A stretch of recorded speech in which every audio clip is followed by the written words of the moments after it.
following sports broadcast is an exclusive presentation of 1580 KGAL. You can follow the Warriors all season long, every snap, every score, every game, home and away on KGAL. Tonight's game is brought to you by Economy Supply Building Center, Mama's Fine Italian, City and Suburban Electric, Lassen RV, Power Honda, Ixtapa Mexican Restaurant, Linco Federal Credit Union, Burgerville, Crabtree Automotive, Lynn Lanes, Willamette Community Bank, Les Schwab Tires of Lebanon, Bing's Kitchen, Like New Appliance, Lynn Benton Tractor, Wilson Motors, and by Canega Tire Factory. Now, get ready for Warriors football. With all the action, here are Radio Ray and Rob Allen, live on 1580 KGAL. Hey, thank you for joining us tonight. I appreciate that. It's nice of you to be here, and I'll tell you why. All week long on the Morning Update, which is a program, if you don't listen, you certainly should, between 5:30 and 9 each day here at 1580 AM KGAL Radio, locally owned and operated. Every day on the Morning Update, we do 6,453,822 weather forecasts every 10 seconds. And throughout the week, I was noting the fact that from Friday on, they said the weather might change on Friday. And I was saying, well, it looks like we might get rain for our Friday night football games for the first time. And I said that over and over again from Monday through Wednesday until yesterday I realized that the game would be tonight. So I want to thank those of you that are here right now. And with the kind of mistakes that I make in the morning, I have what I call the KGAL phone tree. That's where I ask listeners, once I realize a mistake has been made, I ask those that are listening to call up their friends that may have heard the mistake earlier so that we get this phone tree working and they will have the proper information before they go to work or start their day. So if you know anybody that was listening only in the morning and is thinking of tuning in tomorrow night for football, let's get the phone tree working right now and call them. Because tonight is the lone Thursday night game of the year. It's done each year. In-service day tomorrow, the second Friday of October. And that means football this evening as Lebanon is home. I'm Radio Ray. That's Rob Allen. Yes, good evening. And there's Scott Landgren, also known as Statman Carruthers. For the play-by-play tonight, the Lebanon Warriors here at Heath Stadium are hosting the Corvallis Spartans. Teams that are somewhat similar. Corvallis actually has the better record at 3-3. That is because they were able to win a couple of non-league, or they were able to win one non-league game against Willamette, their first game 33-20. Willamette, a team that's really being knocked around hard knocks this year in the Midwestern League, but they won a game outside of the league. They are also 2-2 in the league. The Warriors are 2-2 in the league, but they did not win their non-conference games, losing to Mountain View and to Ashland. It's also interesting that each of these two teams, Corvallis and Lebanon, have played the same 4 league opponents. And they have beaten the same 2 opponents, South Albany and Woodburn. And they have lost to the same 2 opponents, Silverton and Crescent Valley. The thing that distinguishes the two teams is that Lebanon was able to win by a greater margin against South Albany and hold South Albany to less points. Corvallis won 53-43 against South Albany. The Warriors won 64-28 against Crescent Valley last week in the Civil War for Corvallis. Crescent Valley smashed Corvallis last weekend by a score of 52 to 16, and Crescent Valley only beat the Warriors by 3, 24-21. Also, against Silverton beat Corvallis 49-0, and the Warriors last week played rather well against them, staying in the game but losing eventually 28-14. So while they have played the same opponents, had the same result against the opponents, Corvallis has not played as well as the Warriors. So if you look at the common opponents, never a good way to judge the outcome of a game, but you'd have to say that the Warriors are favorites tonight, and you would think that maybe there's a chance that they could even pull away in this game, Rob. Yeah, and the coaching staff for the Warriors this week has been one of the best weeks of practices for the Warriors. If there's one reason I could tell all of our listeners and tell you that the Warriors have a great chance of winning is that they have been really extremely focused, because it's a winnable game. It's a very winnable game for the Warriors as they come out on the field. And looking at the stats from last week, that the Spartans defensively allowed 344 rushing yards. You got to like that if you're a Warrior player that they allow that much yardage on the ground. That's what the Warriors do with the veer option offense and Brandon Marquez. Scott and I were talking last week about how we've been spoiled through the years with guys like Seth Probert, Robbie Rosa in the running game, Garrett Urrutia, Tance Pravoski, and Ben Dewar. And so far, there really hasn't been too much of that kind of tandem going on for the Warriors. But hopefully tonight, with a great week of practice, hopefully Brandon Marquez, great leader for the Warriors, had a nice game last week in the loss against Silverton. Hopefully he can lead along with DJ Knuth. I'm expecting big games from those guys offensively tonight. I would agree with that wholeheartedly. I think DJ Knuth will break some long runs tonight. I think Brandon Marquez may have a good night with the option. And hopefully the Warriors will be able to pull away and pick up a victory, move ahead of Corvallis. A couple of weeks ago when we were at Crescent Valley, and Scott and I were doing that game when you're over in, I believe, Central Oregon, golfing that weekend, we were mentioning the fact that it appeared already at that time that those two teams were playing a game that might determine who would finish in third place in the league in the first division. And I think it turned out to be that. I think Silverton and West Albany would be 1 and 2, and then Crescent Valley very likely number 3. When the game was done, we said it appears that when they play Corvallis, that might be the game for the first division. And I think it's played out that way. I think that's it. Tonight is the game that will decide which other team will be in the first division. We're about to get our national anthem. We will take our first break of the night as football continues on KGAL. If you'd like to do it yourself or need helpful advice doing it, your neighborhood Ace Hardware and Contractor Center can help. Economy Supply Building Center has been that helpful place for over 58 years. Economy Supply Building Center, where Highway 34 becomes Tangent Street in Lebanon.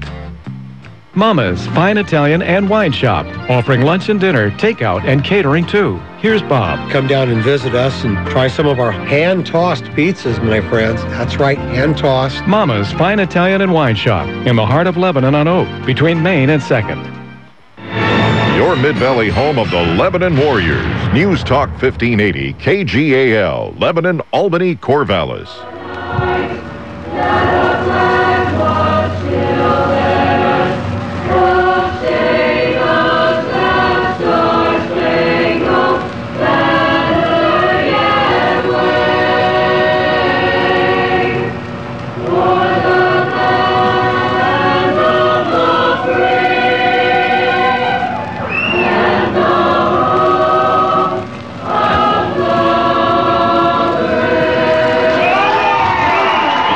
Very nicely sung by the Lebanon High School Choir. And tell me again about the Rabbits, George. I know I asked you last week the name of the band director. The last name is Wong. Yes, Kevin Wong. Kevin Wong. Nicely done. That's a nice, very nice sounding group. Well, the cheerleaders are here. The crowd is here. It's rather sparse on a Thursday night. Maybe that is because it is Thursday. It's a little tougher to get out with a work day tomorrow.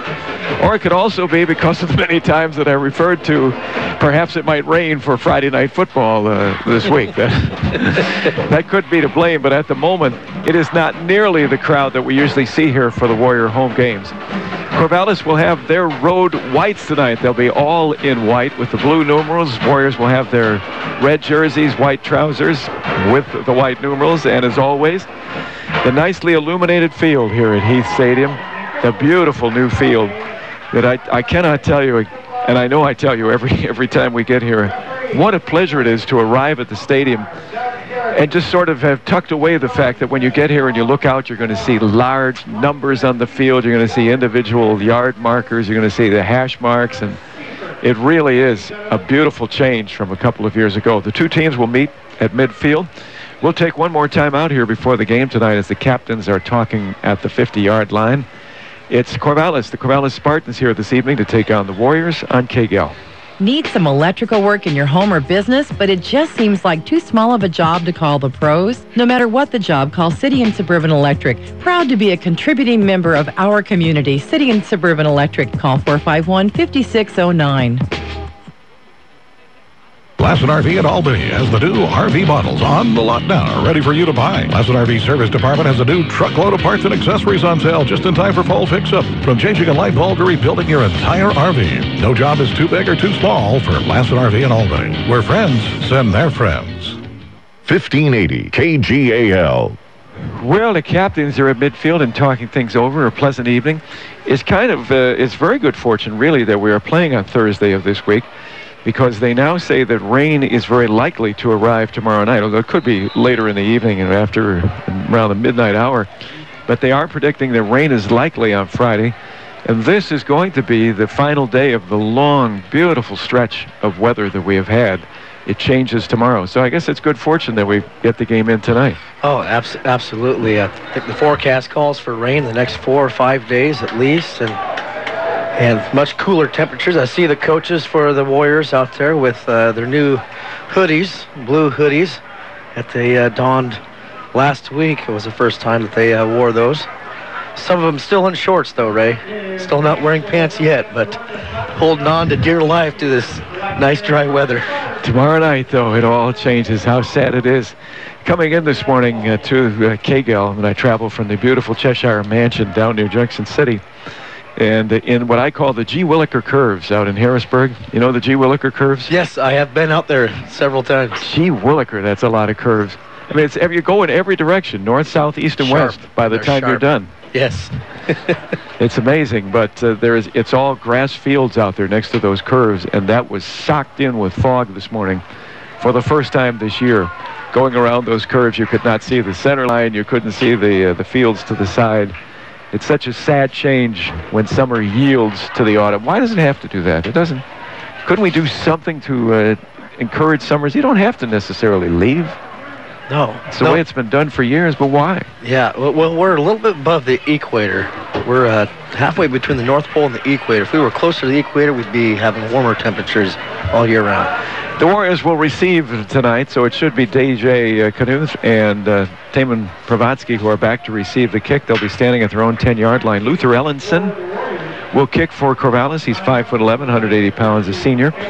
By the way, in talking with Scott Spiegelberg last week at the Beaver football game, his son was the quarterback the last couple of years. I asked him, I hadn't heard the final score of the Crescent Valley game, and that was not a good thing to ask because Crescent Valley did win 52-16.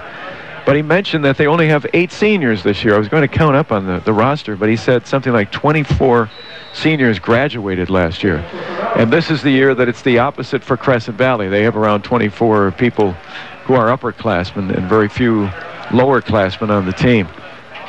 So it is not last year's team that arrives here tonight. Isaac Sayamalo is one of the big people that's missing. He's playing on the starting line for the Beavers this year. That's how good he was. Ball bounces to DJ Knuth, who comes straight up the middle. Look out, he's got some room. He's at the 40, the 45 is at midfield, needs one more block, 45-40, sidelines 35-30, and knocked out of bounds. Finally, somewhere around the 30-yard line. Great start. Wow, Luther Ellenson, the kicker, was over there. I don't know if he was the one that managed to push DJ Knuth into his own bench and a host of Warrior players, but a great run back. He ran straight up the field, then cut to the left side and down the sidelines, nimbly making his way, they'll say, to the 35, first and 10. He started right up the middle, Ray. I thought if he would have stayed in the middle, he might have had maybe more room towards the right side, but he cut it back to the left.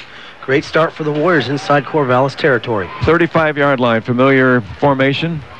Under center, handoff will go to the first back through. I think that's Taman. I think it was 32 who took the ball and will carry to the 30-yard line, maybe the 31. Gain of 4.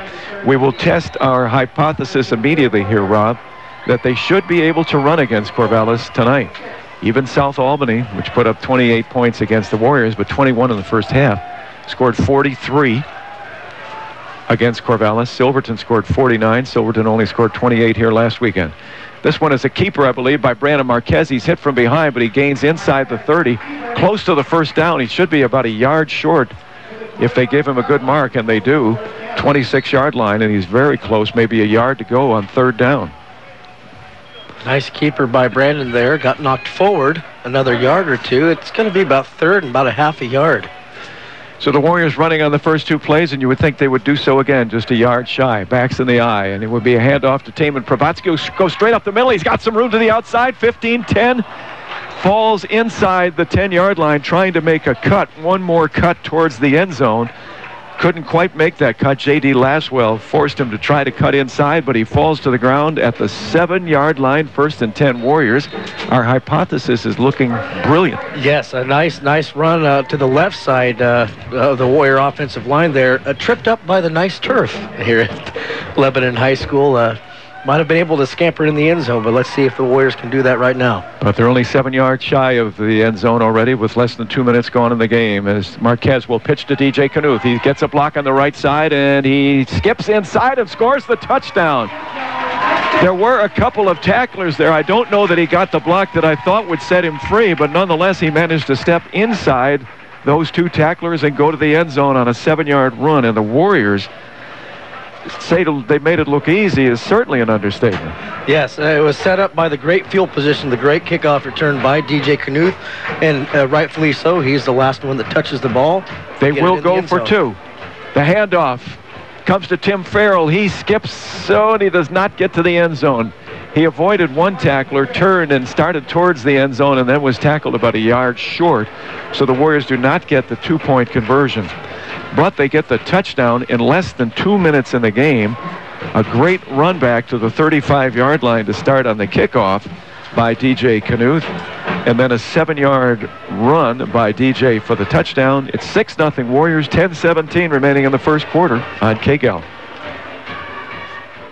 You will come out a winner at Power Honda. Their talented staff will show you how easy it is to get the vehicle you want and the payment you need. Check out mypowerhonda.com. Call 928-0122 or just go in to Power Honda, Highway 20 east of I-5 in Albany, your Honda superstore.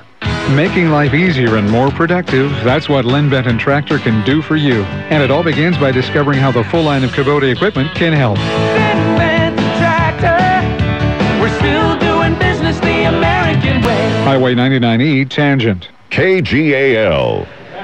Well, you can't do any better than that. Well, you could. You could get the 2-point conversion. They went into what they call the swinging gate formation, which most of the players line up well to the left hash mark. And it's Brandon Marquez, the quarterback, and one snapper in front of him, one receiver to the right. They went for the 2-point conversion but didn't get it. On the kickoff to Corvallis, down before the 30-yard line, returning that kickoff, I believe is number 14, J.D. Laswell. And he limps off the field. He is one of their chief running backs. That's actually 34, is Ray. It 30? Yeah, Tyler Murphy. Well, there's the first mistake of the night. I thought it was 34, but I didn't see Tyler Murphy's name in any of the stats for Corvallis. Laswell is their main running back, so I changed my mind. Here is the pass from Mather and Langley outside, complete to the 35. Somewhat of a floater. Cole Garrett is the receiver at the 35-yard line. A gain of about 4, 2nd and 6. If Corvallis has any hope in this game, it's passing the ball, Ray, because as we've seen, the Warrior secondary has been below average this season so far against the pass. Mather and Langley is a senior, takes the ball from the shotgun, throws out here and throws complete to Trevor Laney. He's got the first down as he escapes a couple of defenders to the 50 and finally is put on the ground by Brandon Marquez. And Tim Farrell in on the tackle. But it is a first down at midfield. Langley rolled out and threw to Trevor Laney. And I know I'm going to have trouble with that tonight. Langley to Laney. Langley to Laney. And I will not mention anything about the Warrior secondary. They went right towards the Warrior secondary on that play, and it was successful. Cole Garrett in motion. The handoff will go to the back. That should be J.D. Laswell, and it is. His first carry of the night. He stopped in the backfield. The Warriors met him immediately and crunched him at the 48-yard line, so Corvallis back in their own territory with a 2nd and 12. Corvallis more of a balanced offense, Ray. They will pass and they will also run equally throughout the night. Shotgun formation, 2 receivers right, 1 left as Mather and Langley drops back. He's being chased and he's going to be dropped for a big loss back to the 40-yard line. Indeed, a host of Warriors. The Warriors right on top of him, and on top of him quickly. It looks like 22 Jacob Gillette was one of those who came out. Would that be right? A sophomore? Jacob Gillette and Tim Farrell also came up the middle as well. Number 22. Mather and Langley now with a 3rd and 20 from the shotgun, drops to throw, is going to throw long over the middle, and it is incomplete. No one really in the area as Cole Garrett and Trevor Laney. The ball was thrown between the two of them. Garrett was in the middle of the field, Laney on the right sideline. I think one of them was supposed to cut because the ball was thrown right down the middle of the field where no one was standing. So it will be 4th and 20 for Corvallis after they picked up a first down and completed a couple of passes. They got to midfield, but they'll be standing back on their 31 to kick. Mather and Langley will kick. It'll be, well, it's not a fair catch called by Taman Pravatsky. He drops it now. He picks it up and he gets away. He's at the 40 and out to the 44-yard line. With Corvallis so close to him, I thought the way he was just waiting, I thought he was going to call for a fair catch. He did not, and he dropped it. But fortunately, when he turned around, that ball bounced to him quickly, or it might have been 6 points for Corvallis. Yeah, very fortunate. Taman actually dropped that ball. He was fooled by the spin of the ball there, Ray, and he dropped it on the turf, but quickly picked it up and was able to advance it up to the 44 of Lebanon. Another good start of field position for the Warriors. The defender who was on top of him, I think, was looking for the ball, and Taman was able to slip him and get loose for pick up some yardage. Corvallis jumps, and it'll be 5 yards. Should be offsides. It'll be a 2nd and 5 for the Warriors as the ball will come out now to their own 48-yard line, 49-yard line. 2nd down and 5. Warriors who scored in less than 2 minutes on their initial possession. Great run back of the kickoff to the 35-yard line of Corvallis by DJ Knuth. And then the Warriors finished it off with a 7-yard run by Knuth for the touchdown. Missed the extra point, 6-0 right now. And with the ball, 2nd and 5, handoff to Taman Pravatsky. No, it's Marquez on the keeper, and he is loose at the 40, 35, 30, cuts in inside 20, 25, and he is going to score. Unbelievable. 51 yards on the run. Taman Pravatsky was tackled immediately, and then Marquez with a great fake. Everybody bought that fake, including, once again, yours truly. But Brandon Marquez cut to the outside, and as is often the case, when the whole line falls for what appears to be the initial ball carrier, when you get through that middle of that first line, it's just open field. I was fooled as well, Ray, but as soon as Brandon got past that first line of defense, he was running like a madman. They'll go for 2, and they get it this time. I believe it's Brandon Marquez who keeps for the 2-point conversion. Actually, I should point out that on that run, Brandon, at about the 30-yard line, had to slip some defenders, and he did an amazing job of cutting through some defenders there. The safeties and the cornerbacks, he really did a terrific job. It looked like he would be brought down, but somehow he broke free and then made it to the end zone. 51-yard run for the touchdown. 2-point conversion is good.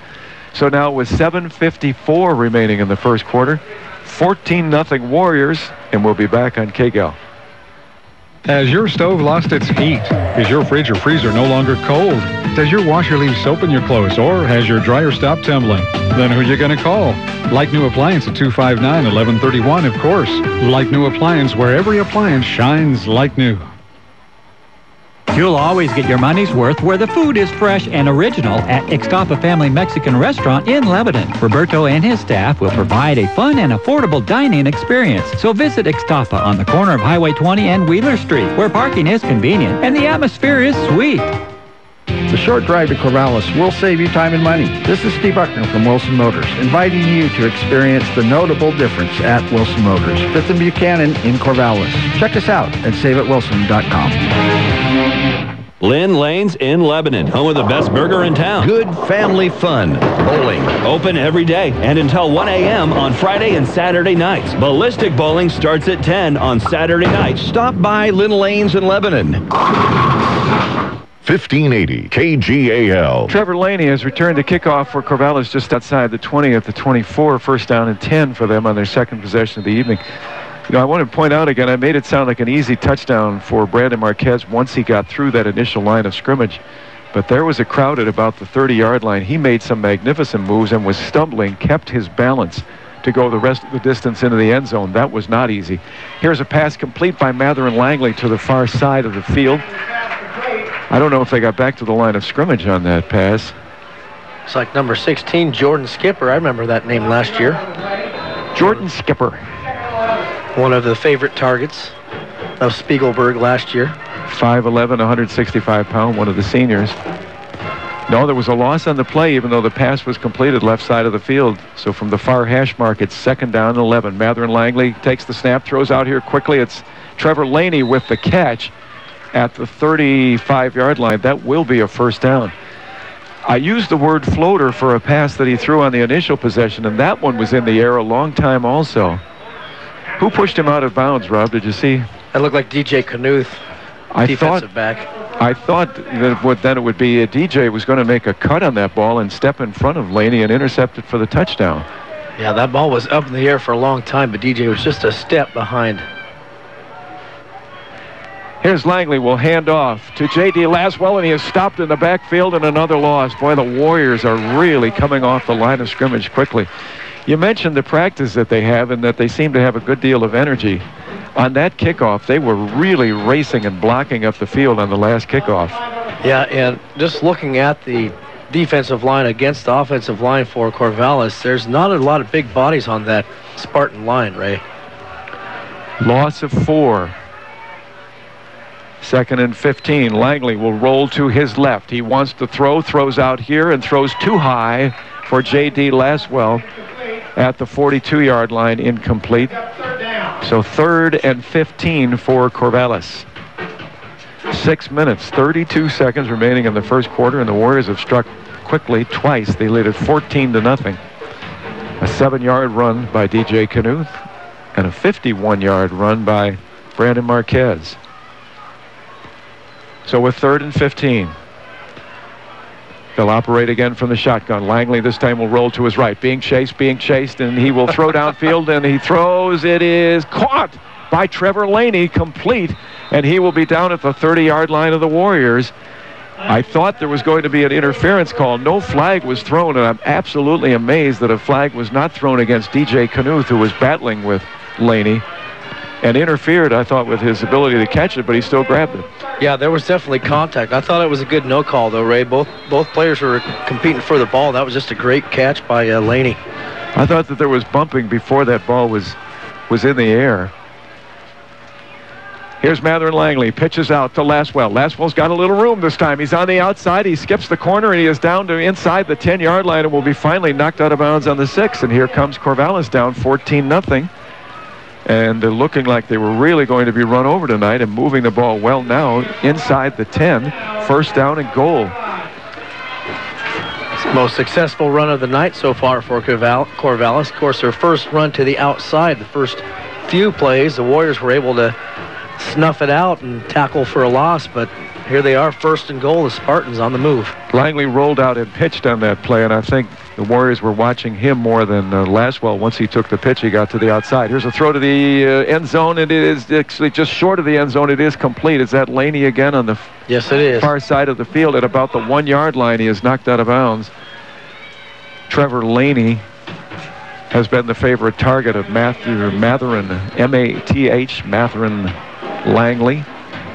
1-yard line will be the line of scrimmage, and it'll be 2nd down and goal to go from the 1. And Corvallis looks like they are going to cut this lead quickly in half from the 1-yard line. They'll operate from the shotgun. Langley dives ahead, and this time he got the touchdown. Yes. He dove. John Batchelor on Smart Talk 1580. Thank you, John. Good to see you, fella. When you want to know what the best product is, you ask an expert. So if you want to know why the Exergen Temporals... Oh, we're back. We are back. Matherin Langley dove for the touchdown. They went from the shotgun, actually. Wasn't under center. It wasn't really a quarterback sneak. He went from the shotgun. Had to run about 5 yards for the touchdown, but he did it. And the kick by Luther Ellenson is blocked by the Warriors. So 14-6 will be the score, but with 5:55 to go. Credited with a 1-yard run, Matherin Langley with the touchdown. The extra point blocked by the Warriors. 5:55 remaining in the first quarter. 14-6. The Warriors with the lead, and we'll keep it here. Still time to sign up for the fall. Why do I read that? Let me cross that out. Still time to sign up for the winter term at Lynn Benton Community College. Check in with the schedule of classes. Make an appointment with one of their counselors.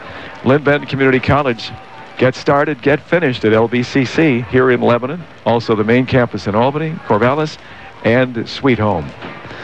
And we thank, again, as we do each week of our football season, the last 2 years, Udell Engineering for the best work that they did, the great work that they did on this field. It is just a fabulous location now. I was talking with my son Ryan, who does the games over at West Albany, where they still have yard lines that are rather tough to discern.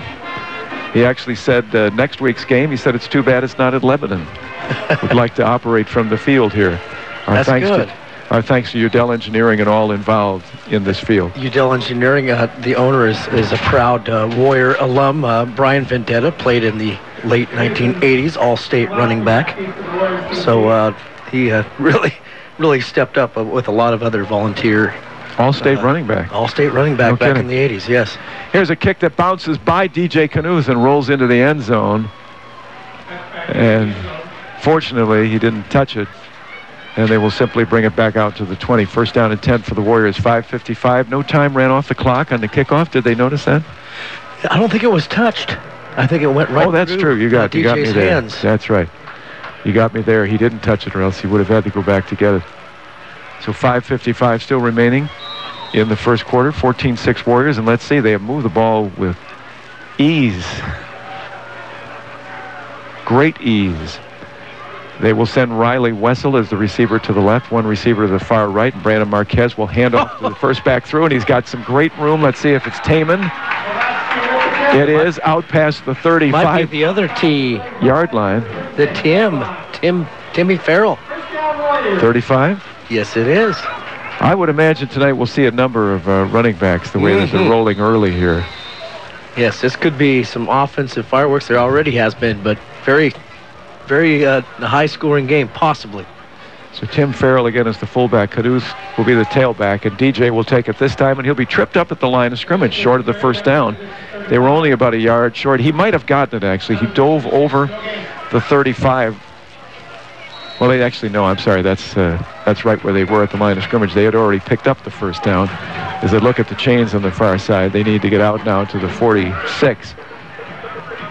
Tackled right at the line of scrimmage. First unsuccessful running play of the night for the Warriors. DJ had a head of steam, but was tripped right at the line of scrimmage. Backs in the eye, and again, Corvallis will jump, and they'll make it a little easier on the Warriors. It'll be 2nd and 5.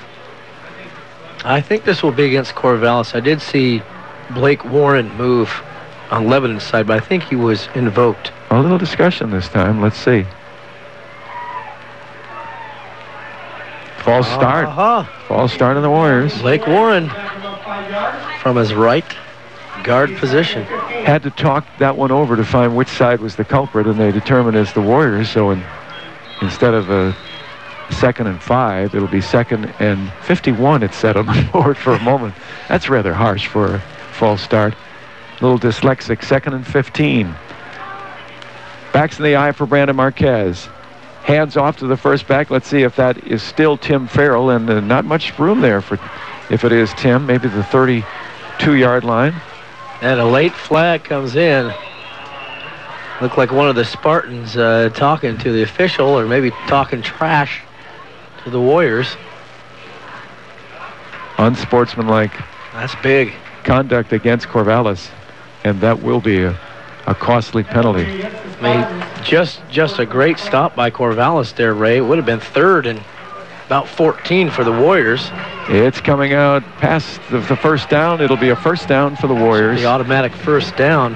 47-yard line. 1st and 10. So the Warriors with an assist. They have not needed an assist. Big mistake for Corvallis there. 47, 1st and 10 for the Warriors. As Brandon Marquez under center. One receiver left and right. Instead, he will hand off to Tim Farrell, and Tim Farrell is going to gain past the 50 into Corvallis territory, maybe the 48. Gain of about 5 on first down. 2nd and 5 for the Warriors.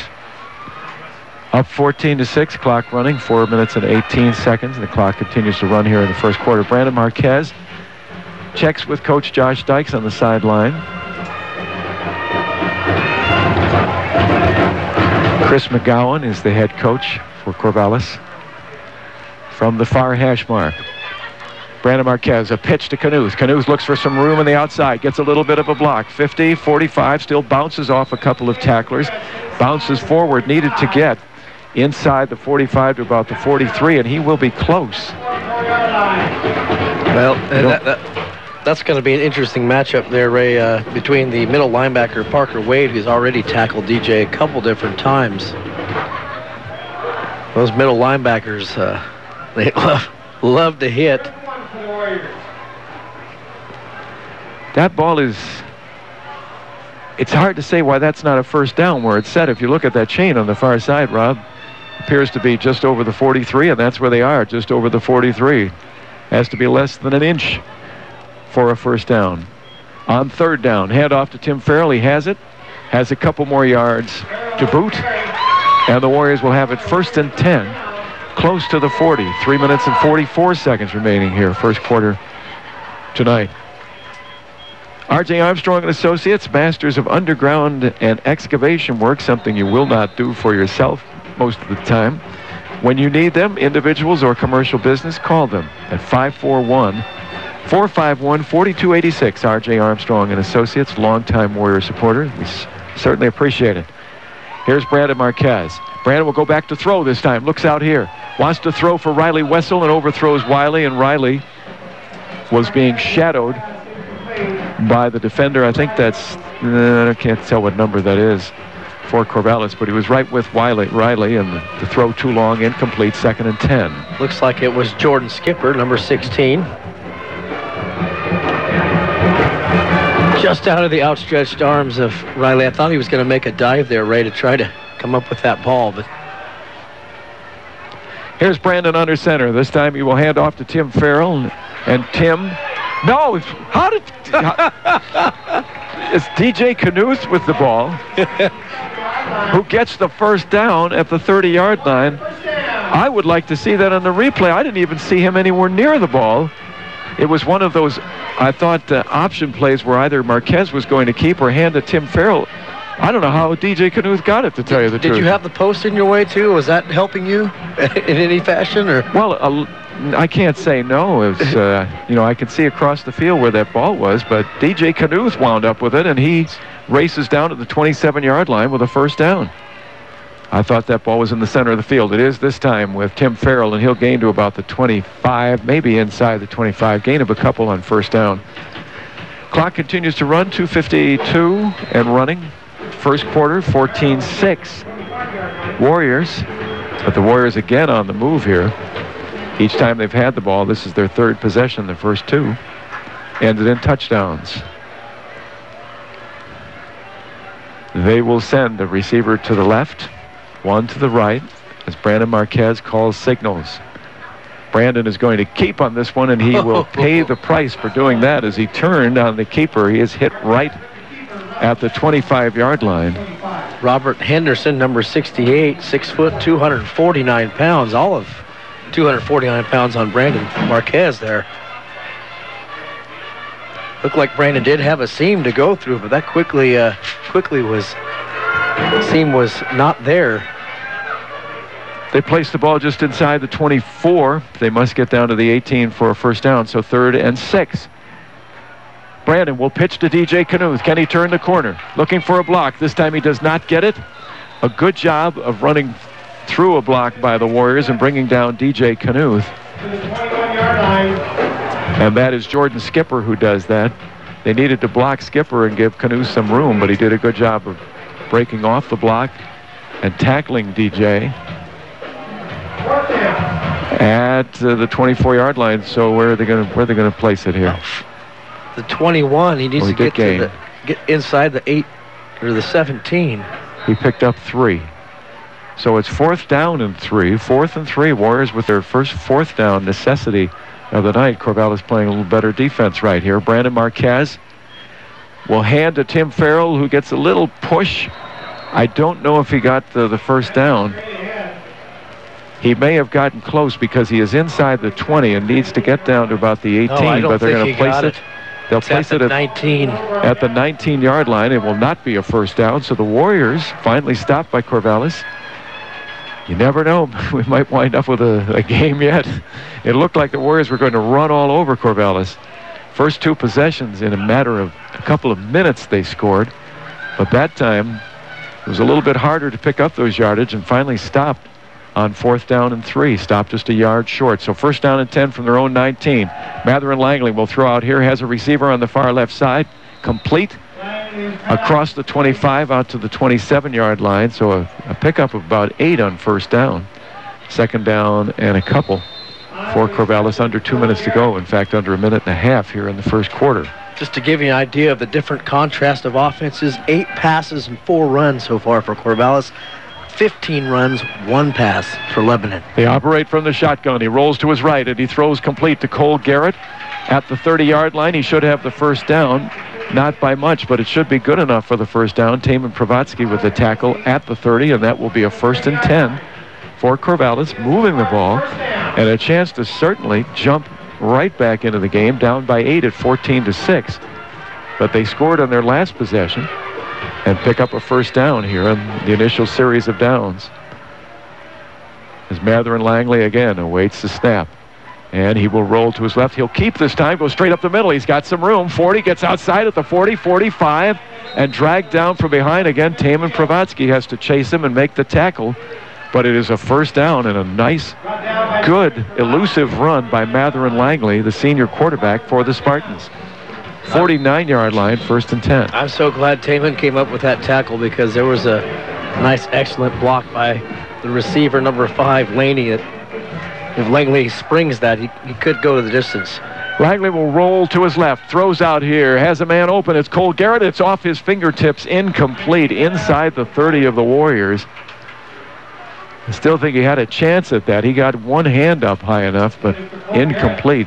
A good throw by Langley and almost a deep completion, but incomplete. 2nd and 10.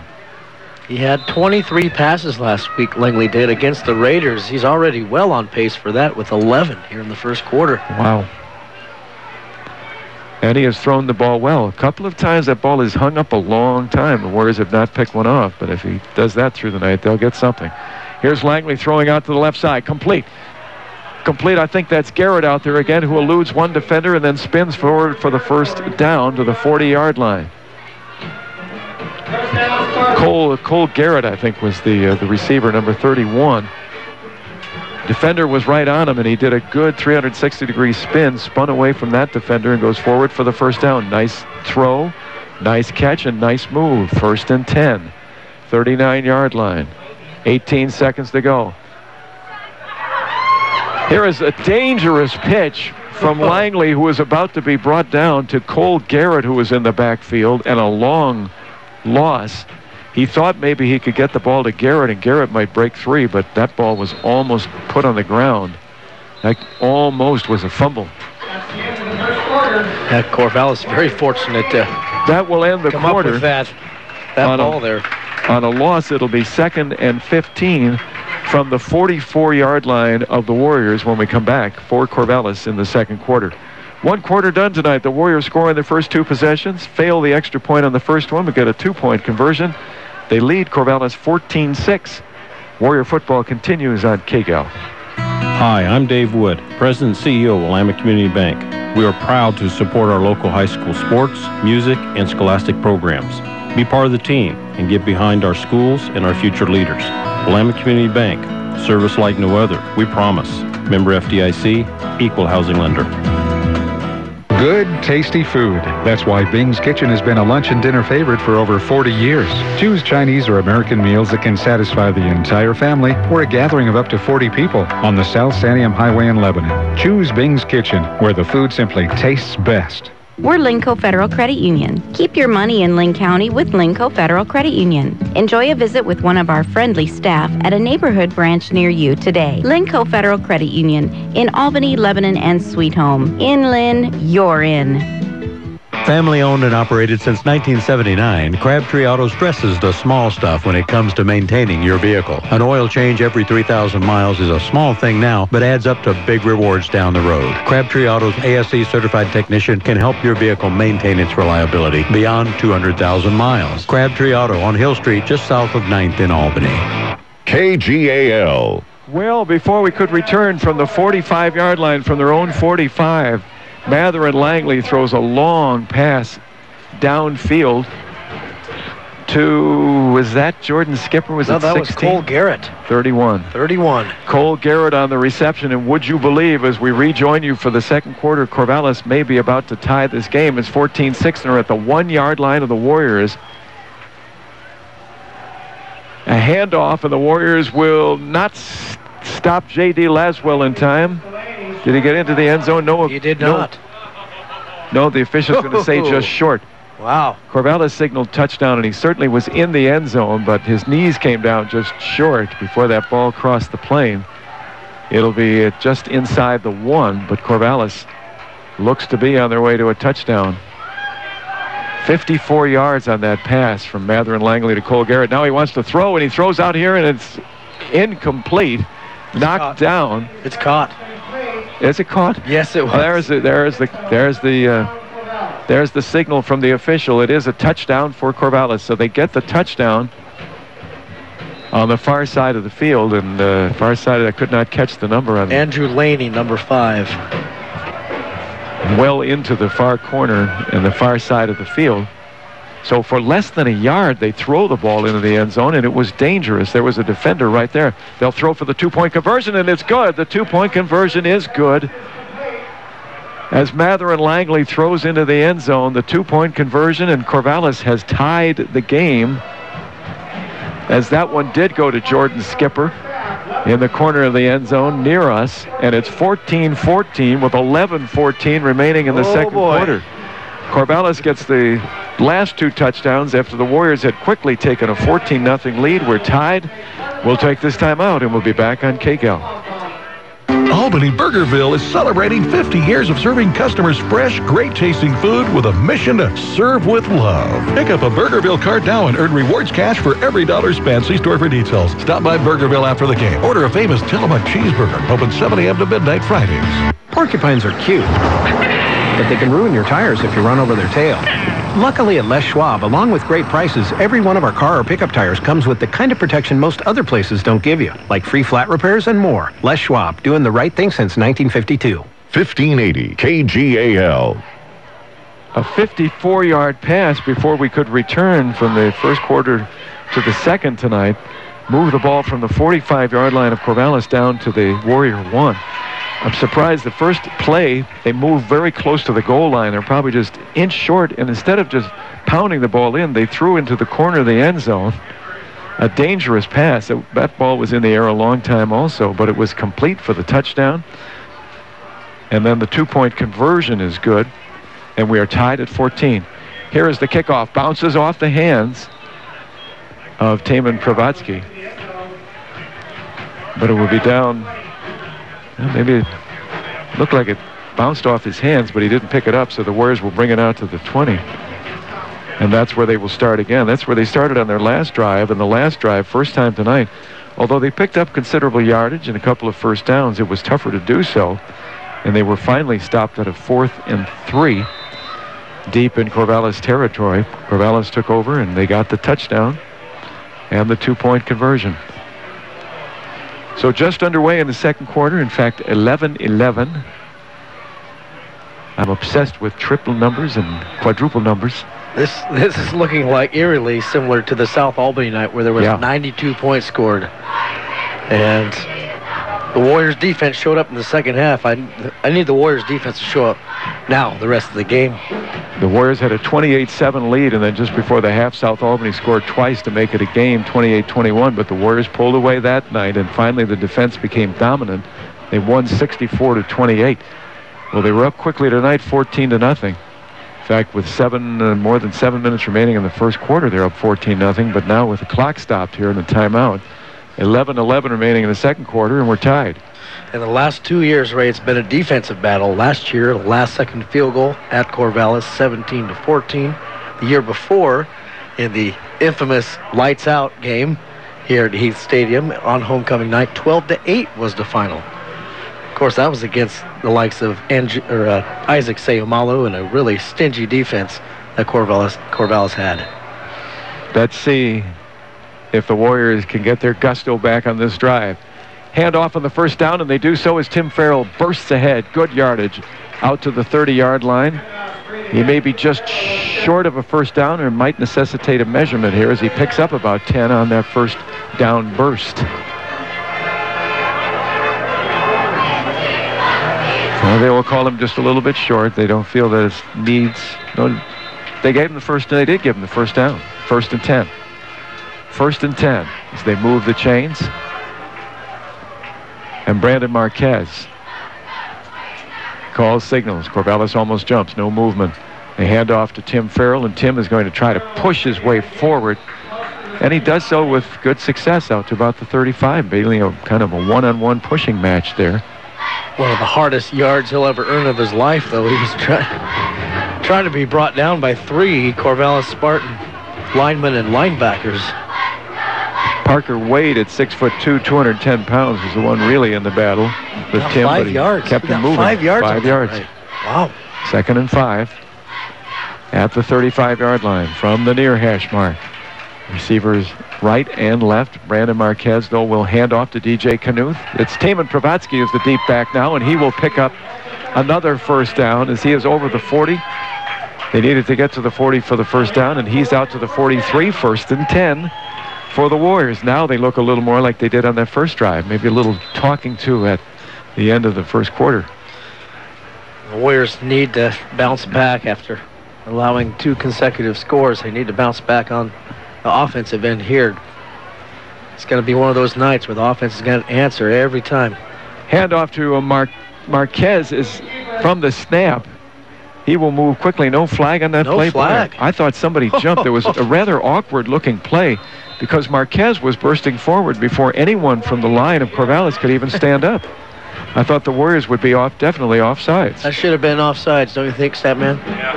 Yeah, offsides, right? I would think so. Absolutely. That's 3-0. Brandon again under center. Bobbles the ball momentarily, is in trouble, and he is spun around. He's going to be brought down back at the 45-yard line. See, number 64 was in on the tackle, Bryce Hinkle. So 3rd down coming up here. And they need about 8 for a first down, 3rd and 8. That was just a botched play there. Brandon turned to his right. There was no running back there, Ray, and just had to eat it behind the line of scrimmage there. Keep the ball, maintain possession at the very least. 3rd and 8 for the Warriors. They were moving, but now let's see what they can do as they are at their own 45 with a 3rd and 8, and they might. Earlier in the game, timeout will be called for the Warriors. We want to discuss things of what they will do here with this 3rd and 8. Earlier in the ball game, you would think, well, maybe they'd even keep the ball because they were moving with such ease. But now, tied at 14, to keep this drive alive, it definitely would not go at 4th and long. They need to come up with something good out of this conversation. A reminder from Mega Foods. For over 50 years, Mega Foods has been offering the best quality and taste to be found. More than just a supermarket, also a good neighbor. Mega Foods in Lebanon, also in Albany. And with the holiday season so close, that's scary, but it's true. Enjoy your favorite delectable candies for all occasions from Victoria Chocolate Company. Pick them up at the Bright Purple Building near Ralston Park. You can't miss it if you've never seen it in Lebanon. Or order them online the easy way at victorian-chocolate.com. 3rd and 8. What did they come up with that timeout? Man in motion. Taman Pravatsky just one back. Back to throw is Marquez. Rolls to the right. Throws out here. Has Matthew Tracy first down, and Tracy spins ahead. Finally brought down by Cole Garrett inside the 40-yard line in the successful passing play from Brandon Marquez to Matthew Tracy. They move it into Corvallis territory. 1st and 10 from the 39. That was perfect execution by the Warriors there. Perfect route, perfect throw, and a perfect catch. The most important part of that is the catch for the Warriors, and now they're on the move once again.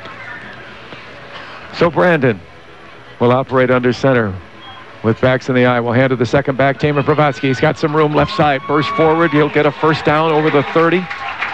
Down close to the 27-yard line. 1st and 10 for the Warriors. Did a good job of following his blockers And getting down low and moving through some defenders. First down, 37-yard line. 30, make it the 27-yard line, 1st and 10.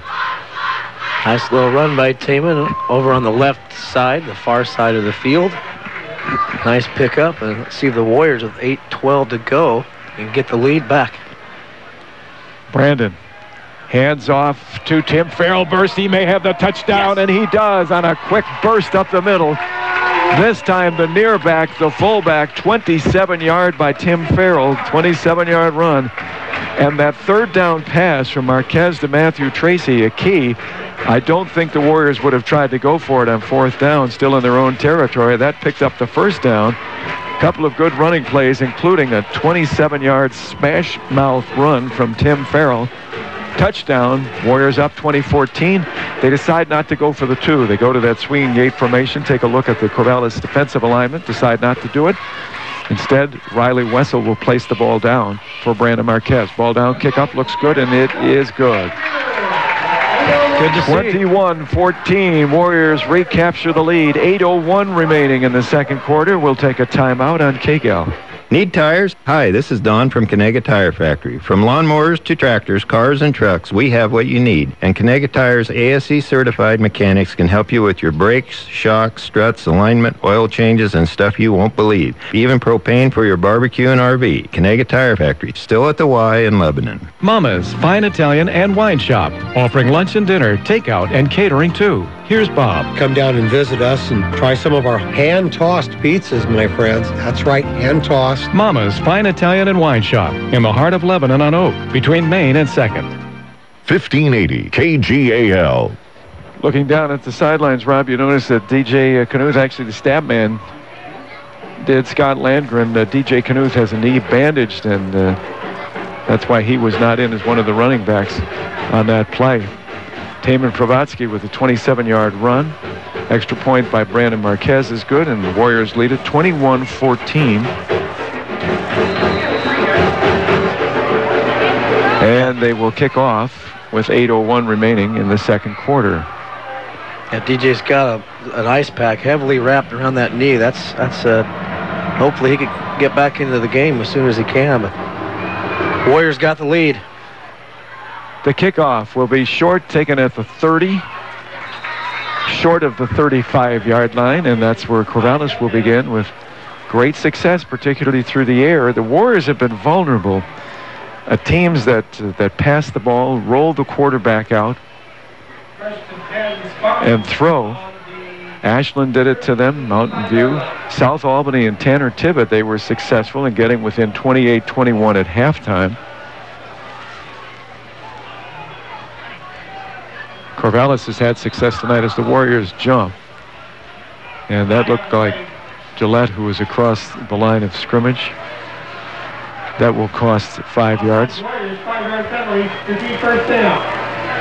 Jacob Gillette, this is his 2nd game, I believe, of the season. He's been injured with an arm injury for most of the season. He's a running back type, but he's been placed on defense at defensive tackle, the Warriors. Warrior offense is going to put some points up tonight. Let's see if the defense can stop Corvallis. Here's Mather and Langley. Wants to throw. Throws long. Throws for Jordan Skipper, and just a little bit too long at the Warrior 35-yard line. Chased by Matthew Tracy. Matthew was with him, but Skipper still had about a step. And that ball thrown just a little bit too long, and that would have been another long gainer for Corvallis. Langley throws the ball well. That was a long throw down to the 34-yard line of the Warriors from their back. He stands about the 35-yard line where he threw it. Threw it about 30 yards. Here's a pitch. A pitch to J.D. Laswell. He tries to get away and cannot. Is corralled and brought down by Riley Wessel. Pushes him out of bounds, but he does gain out to about the 43. A good pickup. Maybe just a couple yards short of a first down. Another Warrior down on the turf. Should be around a 3rd and 2 coming up here. And let's see who's down. It's hard to tell because it's blocked by the team. It's close to his own sideline. That looks like Tim Farrell. It appears to be a a leg that is hurt. You would expect Tim Farrell, really, the way that he bangs through the line of scrimmage, like on that run, for example, if he's going to be hurt on offense. You learned last week that he's wearing pink shoes. It's, of course, it's Breast Cancer Awareness Month, but he's wearing pink shoes to honor his mother, who's battling breast cancer. He is on his side, and they are working on his right leg. Yeah, they're extending the right leg. Well, very, very gingerly. At the very least, you hope it's a cramp. That's not an injured leg. Let's see, it might be a cramp. Well, he's walking off now. Those aren't fun. They are not fun. I've had them before. I'm sure Scott's had them before. It's a nice little tight knot in your leg. That a nice bit of gesture of sportsmanship. Mather and Langley with his team over on the far side of the field at their bench. He stayed here on this near side at the Warrior side and gave Tim Farrell a pat on the back as he left the field. Farrell turned around and reciprocated. Appeared to be in pain while he was down, but as he stood up, it looks like he may even be back in the ball game. He was moving all right as he went to the sidelines. Warriors jump. Jacob Gillette, again guilty of jumping, will cost the Warriors 5 yards and a first down for Corvallis. Right across from where the football is at, Ray. There's just no excuse for that. It was just a 3rd and 2 from their 43, so we'll move it out to the Corvallis 48, where it will be first down and 10. Warriors up by 7, 21-14. You love these games, though. I mean, it's interesting. Both teams able to move the ball, and it could be back and forth. High entertainment. Mather and Langley is their quarterback, the senior, who works from the shotgun with J.D. Laswell, the lone running back, straight behind him, and he will hand to Laswell, and Laswell, no, it's Langley on a keeper instead, and he'll be up to the 45-yard line of the Warriors as he picks up about 7 yards on first down. Well, that small offensive line for Corvallis now creating some holes in that Warrior defense. Did a good job of selling what appeared to be the handoff to J.D. Laswell, his running back. Then turned, kept the ball, and burst forward for 7 yards on first down. 2nd and 3 inside Warrior territory. Corvallis on the move. 2 receivers to the left, to the right rather, and that's where he will roll out. Langley wants to throw, throws downfield and has a receiver It is caught. It is complete on the far side, the post here. It looked like it was caught, and it is by I can't see that number. Is that 31. Gillette? That's 31. Or not Gillette, but Garrett. Cole Garrett. Another long throw and successful pass. First down and 10 at the Warrior 26. They've picked up some good chunks of yardages on throws by Mather and Langley. Again from the shotgun. Will roll to the right, and this time, well, he'll be spun down, but the whistle blew, and let's see if the Warriors jumped or whether Corvallis moved. Looks like Corvallis. I think Corvallis moved. I think it was a receiver, Jordan Skipper.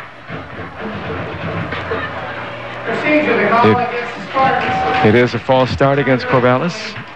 So the Warriors get a little bit of assist to slow Corvallis down, at least momentarily. It'll put them back at the 31-yard line of the Warriors in a 1st and 15. I still think the Warriors are going to pick something off here tonight. The ball is occasionally in the air a long time. Yeah, Alan Ma was close. That's why I had that gasp there. Alan Ma was close.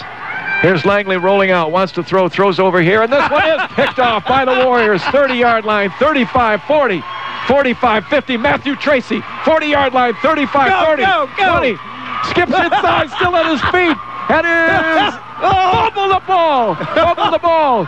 The Warriors are on it. Corvallis indicating they have it, but a couple of Warriors were there right at the goal line. We're talking the 1-yard line of Corvallis. The ball was stripped from Matthew Tracy's hand at the 1-yard line. Let's see who got it. Brandon Marquez recovered. And the Warriors will have it as they point to the 1-yard line as the line of scrimmage, and that means the Warriors recovered. Can I get a high five? Nice prediction, man. Hey, not bad. You're on a roll. Just have a feeling that they're going to intercept the ball, huh? That one was an errant throw. It wasn't that the ball hung up for a long time, but he was off the mark. I don't know who the intended receiver was. On this side of the field, it might have been Jordan Skipper. I think it was Jordan Skipper, but that was a long throw from where he was planted. But it went right into the hands of Matthew Tracy, and he raced through a lot of traffic, including a couple of times escaping what looked like he was going to be tackled by the ankles, and instead the Warriors should get a touchdown here, and they do, bursting into the end zone. Brandon Marquez on the keeper. So a 1-yard plunge by Brandon Marquez will produce the touchdown, and the Warriors are back to a 2-touchdown advantage at 27-14. And let's see what they do as far as the extra point. Great interception and run. I'm going to call that the 20-yard line, Ray. I believe he intercepted about the 20. It was about 79-yard return.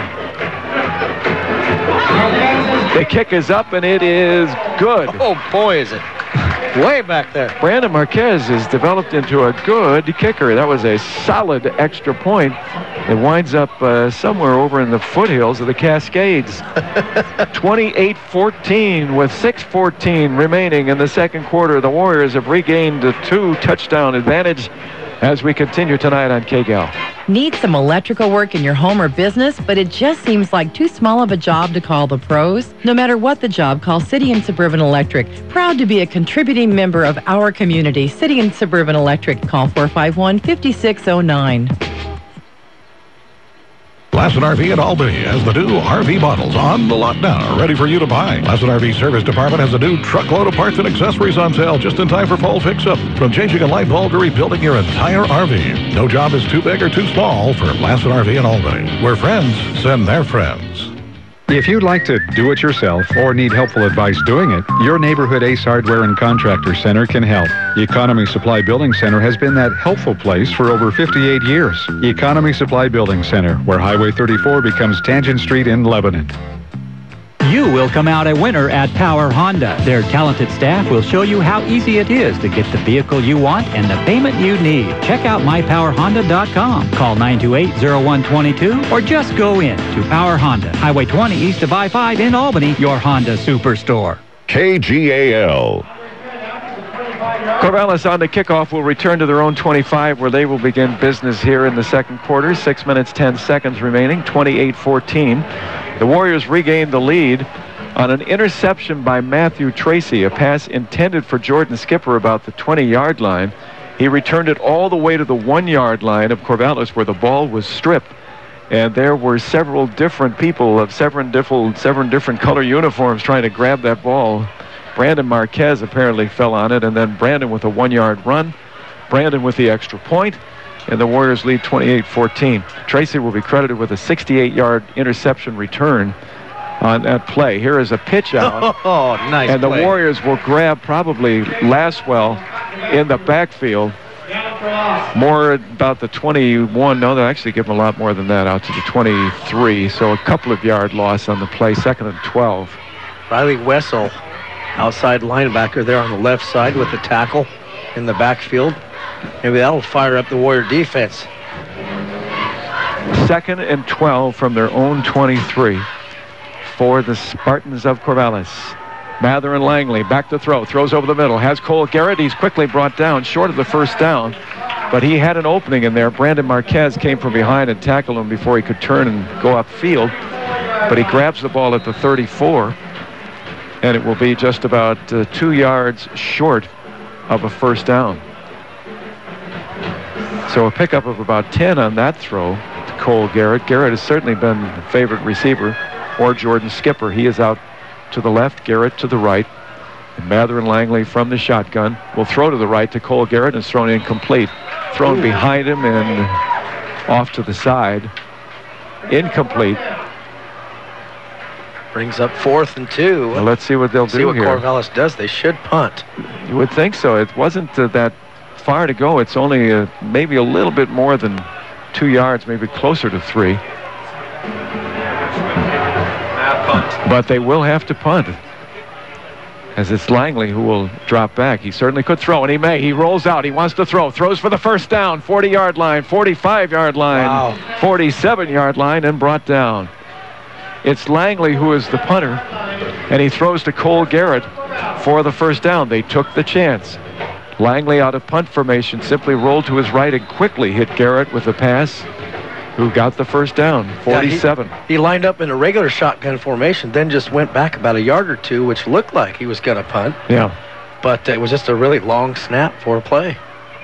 So first down from their own 47. Langley to throw, drops back, throws out here and throws incomplete in the middle of the field. Brandon Marquez trying to get the interception, a dangerous pass. And that one intended for, that's not 31, is it? I couldn't see who came back. I think that was Jordan Skipper, who was the intended receiver there, incomplete. And it'll be a second down and 10. Okay, mister, you gonna make a prediction on this one? That one was almost intercepted. Yeah. Brandon Marquez was there. Langley to throw. Rolls out here to the near side of the left, almost brought down, escapes the tackle, throws out here, and it is intercepted by Brandon Marquez. Intercepted by Brandon. It's Matt Tracy once again with the catch. Oh, Matt, I thought it was 5. It was number 9. Oh, wait, they're gonna. Oh, you know what, Ray? And I did see the hit there's a flag on the down. Quarterback, and he is still down. Matherin Langley got rocked by one of the Warrior defensive linemen. There's a flag down on the field, and Matherin Langley is face down on the field.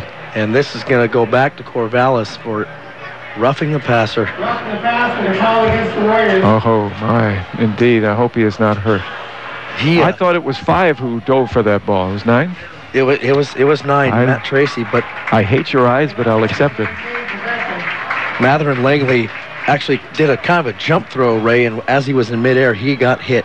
He's now walking off on his own power, thankfully. Just got his bell rung. Hopefully he'll have to come out for a play. And hopefully he'll be back into the game. He's taking it slowly to the sideline, but I would think he'll be able to repair. Brock Derrick, number 12, will be the backup quarterback as 6'2" junior for at least a play. He should be all right as he goes to the sideline of his own. They're not examining him on the sideline or asking him any questions to see if there's any damage of that sort. And he started to jog as he left the field, so you would think that he will be back. Brock Derrick from the shotgun, and it is Derrick who wants to throw and throws out here incomplete to Jordan Skipper, throws in front of Skipper just past the Warrior 30-yard line, and that was Matthew Tracy who was close to that ball. But it fell in between the two, the intended receiver, Skipper, and Tracy. And here comes Matherin Langley. Tough player to hit that hard, Ray. Come back. So Brock Derrick, the 6'2", 285-pound junior, heads back to the sideline, and Matherin Langley back in. Langley will operate from the shotgun on a 2nd and 10 from the Warrior 37. Langley pitches out to J.D. Laswell, tries to get a block. 40, 35, and he's hit hard. Boy, that was a collision. Boom, shakalaka. Yeah, Brandon Marquez, our quarterback / defensive back there with the hit. And he ran with a full head of steam into Jordan Skipper, who had a full head of steam, and Skipper dropped to the turf at the 34. So a gain of only about 3 yards on that run, and it's third down and 7. Brandon, I believe, Ray, all year has been one of the hardest hitters on that defense out there, so he's always ready to deliver a blow. Here's Langley, looks out here, looks to the right side, wants to throw long, throws for the end zone, and it is just incomplete. Trevor Laney on the far side of the field, and the ball was just a little bit low, or he had a touchdown. Yeah, and it did not come out cleanly, Ray. It was wobbling, too. That's why it was short. I bet you Matherin would love to have that ball back because the receiver was open. It was inside the 10, and he reached down, tried to make the catch, but could not quite get his hands down that low as he was running with a full head of steam. And fortunately falls incomplete. That looked like a touchdown. Well, there's no doubt there's a timeout on the field. I think it's Corvallis that called this timeout, but there's no doubt that they're going to go for it now, Ray. If they went for it inside their own 40, Now they're in Lebanon territory. Warrior 37, 4th and 7, and 4:07 remaining before the halftime tonight. 28-14. 28-14, Warriors with the lead. And for Corvallis trying to keep this drive alive, talking things over. Learn how archery is a family sport at the Archery Hut in Lebanon. John Stone, master archer. Lessons if you need them and anything the archer could possibly want at the Archery Hut just past the Moose Lodge on Crowfoot Road. All right, the Warriors set their defense, try to stop Corvallis, get the ball back with about 4 minutes to go before halftime, maybe add some points of their own. Try to stop Corvallis here, a 4th and 7 from the 37. Mather and Langley calls signals, and from the shotgun now backs up, steps forward, throws, man wide open, caught, 5-yard line, and finally down. Number Let's 31. see if that's Cole Garrett again. Yeah. He's been the right side receiver, and it is. He was wide open. A couple of Warriors, that looked like Brandon Marquez who went running by him, and I didn't see who came up then from behind to make the tackle. But was Brandon going for an interception? He seemed like he was running by Cole Garrett, but it was before the ball arrived. And that left Garrett, who was all alone, waiting. That might be the new transfer, Ray, out there that might have gotten that play. John Seitz. Waiting for that pass. Here's a handoff to Laswell on a pitch, rather, and Laswell stumbles forward, gets inside the 5-yard line, but fortunately started to stumble and then was brought down by Brandon Marquez. If he hadn't tripped, he probably would have had the touchdown. You can't blame it on rain. You can't blame it on grass. That was a nice assisted tackle there for the Warriors with the turf, the rubber on the turf. They start deep in the backfield, so with a long run, he only picks up a yard, but now it's 2nd and goal from the 2. They'll operate out of the shotgun again. They don't go right under center here. He'll throw in the end zone. Touchdown. Touchdown complete to Cole Garrett on the far side. Langley got rid of that ball quickly, rolled right, and Garrett was coming back toward him out of the far corner of the end zone and hit him with a perfect strike. Touchdown, Corvallis, 28-20, 3:02 remaining. You know, it's amazing. That's the second time. Earlier tonight, they had the ball maybe an inch from the goal line and went from the shotgun and threw into the end zone. They got the touchdown. This time from the 2. Here is the kick by Luther Ellenson, and it is good. 28-21, 3:02 remaining in the first half tonight. We'll take a timeout on KGAL. Making life easier and more productive, that's what Lynn Benton Tractor can do for you. And it all begins by discovering how the full line of Kubota equipment can help. Benton Tractor, we're still doing business the American way. Highway 99E, Tangent. You'll always get your money's worth where the food is fresh and original at Ixtapa Family Mexican Restaurant in Lebanon. Roberto and his staff will provide a fun and affordable dining experience. So visit Ixtapa on the corner of Highway 20 and Wheeler Street, where parking is convenient and the atmosphere is sweet. The short drive to Corvallis will save you time and money. This is Steve Buckner from Wilson Motors, inviting you to experience the notable difference at Wilson Motors, 5th and Buchanan in Corvallis. Check us out at saveatwilson.com. Has your stove lost its heat? Is your fridge or freezer no longer cold? Does your washer leave soap in your clothes, or has your dryer stopped tumbling? Then who are you going to call? Like New Appliance at 259-1131, of course. Like New Appliance, where every appliance shines like new. Your Mid-Valley home of the Lebanon Warriors. News Talk 1580, KGAL, Lebanon, Albany, Corvallis.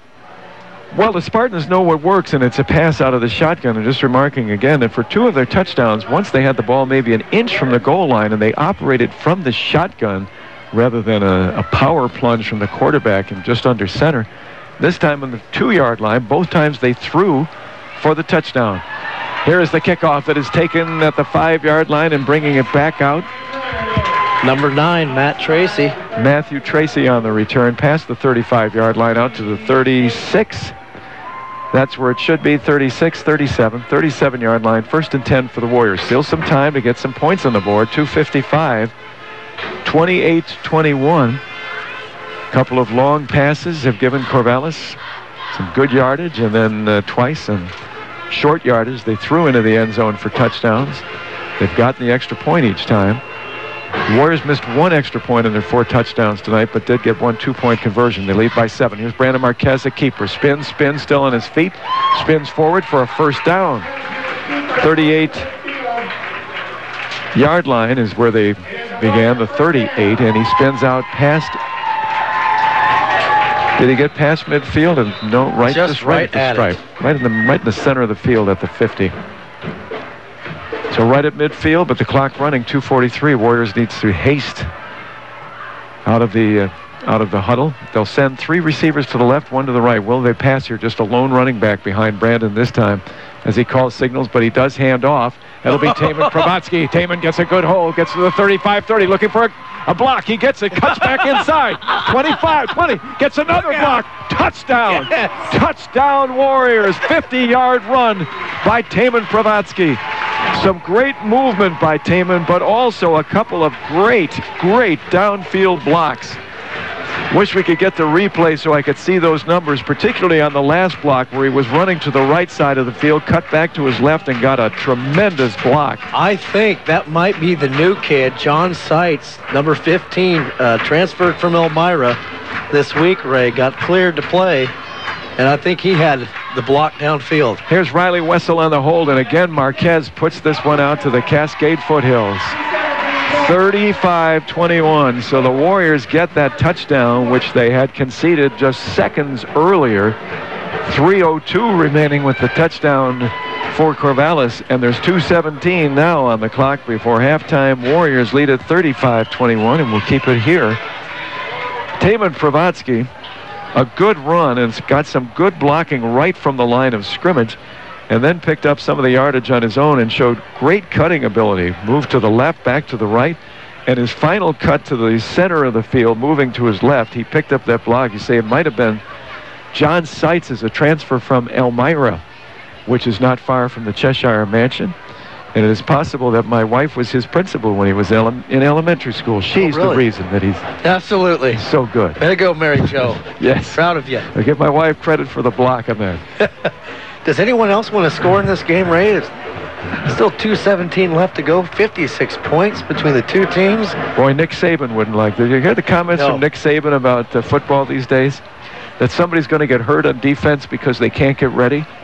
Isn't that what kind of a statement is that? What is that? That's too bad if you can't get ready. Yeah. I mean, we need to slow the game down so defense has more time to get ready for the offense. Is that what he's saying? He's a defensive guy. Well, that's almost insanity. Yeah, that is. But a lot of points on the board here tonight. Warriors leading 35-21 as they will kick off, and the ball will be taken at the 15-yard line. 20. Nice skipper. Dancing. Jordan will be no longer dancing at the 25. 1st and 10. Who's kicking tonight? I keep trying to catch that number. Jake McConnell's not in again this week. Alan Ma with the kick on that one. I saw him kicking before the game tonight. Number 13, Alan Ma. But I thought it might. Didn't we see Fletcher Bellinger kicking last week? Yes. Yes. The Warriors have a really weird formation on their kickoff. They've been working on that the last 2 to 3 weeks. All right, 1st down and 10 from the 25. Langley throws right side. Has a receiver out there, Trevor Laney. And Trevor across the 30. And at the 32, it will be a gain of 7 and a 2nd and 3. 2:03 remaining before the half tonight. Nice evening, maybe the final one before the weather really changes tomorrow, they say. Here's Langley again from the shotgun. This time rolling to his left. Is being chased, gets away. 30-yard line, he will run. 35, has the 1st down and out of bounds. Good move. Stop the clock. 1:56 remaining. And a 1st down on a run by Langley. Good defense, though, by the Warriors. Instead of giving up those long passes that have hurt them tonight, they had the receivers covered. Langley had to run and eat up some time off the clock, but does pick up the 1st down and stop the clock going out of bounds. 37-yard line, the line of scrimmage, 1st and 10. Just one receiver to the right, 2 to the left. Langley steps back, wants to throw quickly, and throws out here, throws a lead pass, hoping that Trevor Laney can run under it, but he cannot. It's long, down past the Warrior 35. The ball falls incomplete. 1:51 remaining before the half, and a second down coming up, 2nd and 10. Well, Corvallis, they need to get a first down or two here, Ray. At least possess the ball for a little bit longer. They do not want to go quickly here and have to punt, but we've seen them go for it in their own territory, so might be 4-down territory anyway. 2nd and 10. Langley gets the ball on the snap, rolls to his right, throws out here, throws complete, and the Warriors miss the tackle, and then escaping for a first down across the field is suddenly Trevor Laney is becoming the receiver on that far side rather than Cole Garrett. Is Cole Garrett still in the game? 31? I don't see Cole Garrett, he is right here in the slot close to us, is close to Jordan Skipper. You're right, there he is. Been to the right side most of the night, and that's where he's throwing again, but this time it's Laney set up to the right. Garrett is in the slot. Started a little early, but no call. And a handoff to actually a keeper by Langley. Faked the handoff to J.D. Laswell. And picks up maybe a yard. No, maybe not even a yard. Half yard. Let's give him credit for a half yard. 2nd and almost 10. He got tackled by his opposing quarterback, Brandon Marquez. Langley steps back to throw. Now steps up, wants to throw, throws out here, and nobody there except red suits as the intended receiver, Laney, fell to the turf at the 35-yard line. 2 Warriors were there, but that ball was well out of reach of anybody. 3rd down and 10. Yeah, I'm not sure if that was a miscommunication there, Ray, or did the receiver fall down and the post was right in my way there. Yeah, he did. Okay. Laney fell down. I didn't know if it was the wrong route, if he cut the route off short. Okay. Well, big 3rd down here. 3rd and 10. Timeout, Corvallis. Timeout to Corvallis. 35-21. We'll get some stats if he can put them all together. The stat man. It's a good thing we don't have video here. The stat man's eyes are rolling. So are his fingers. His writing hand is cramping. He's got writer's cramp. Also some scores tonight. West Albany is at Dallas this evening. We will be at West Albany next week as the Warriors, well, one good thing is they don't throw a lot. They do have the ability to throw, but they don't throw like Corvallis does or South Albany, for example. But the bad thing is they don't need to throw because they have Jake Lacoste, who is running wild this season. Yes, apparently I've heard West Albany people, and including Ryan, saying that he is much faster than he was last year.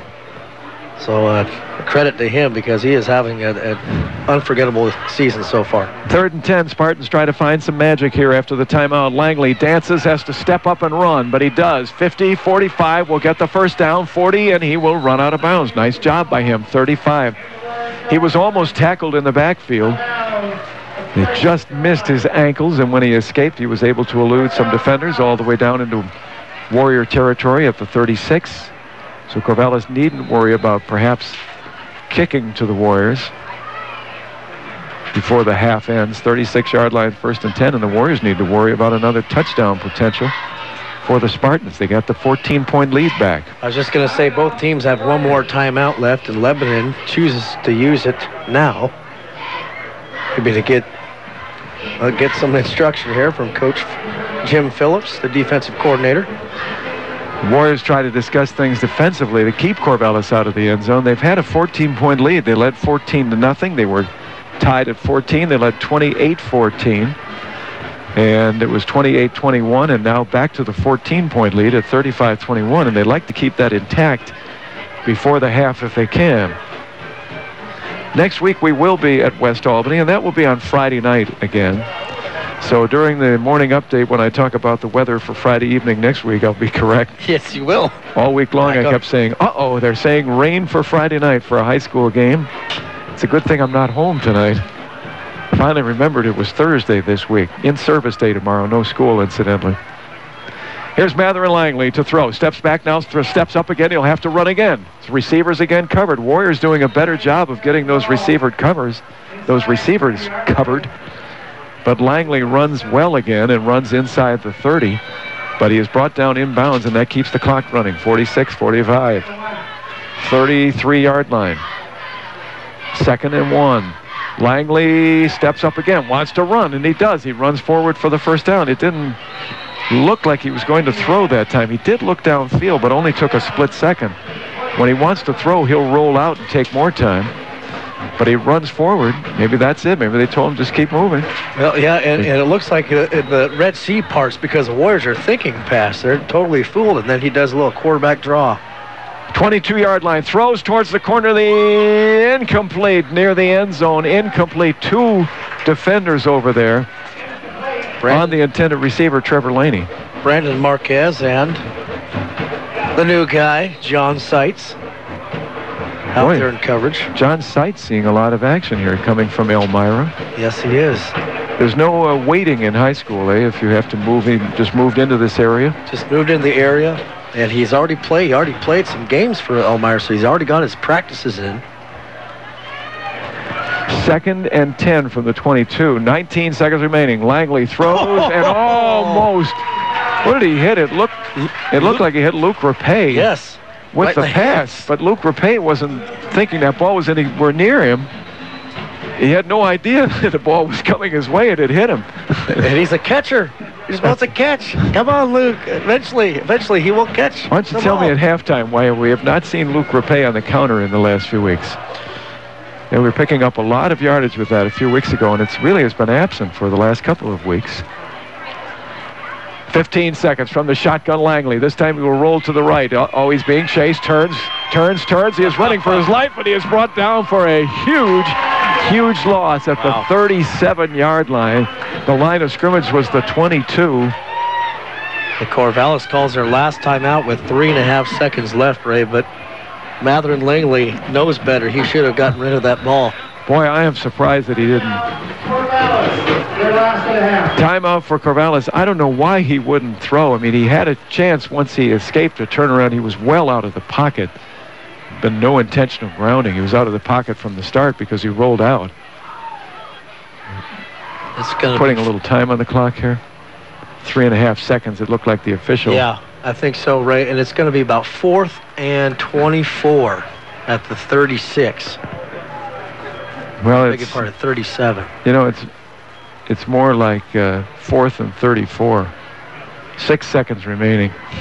Yeah, they're looking for a touchdown here, obviously, 36. to get back into the game. You're right, Ray. 36. Yeah, they're not going to be able to get a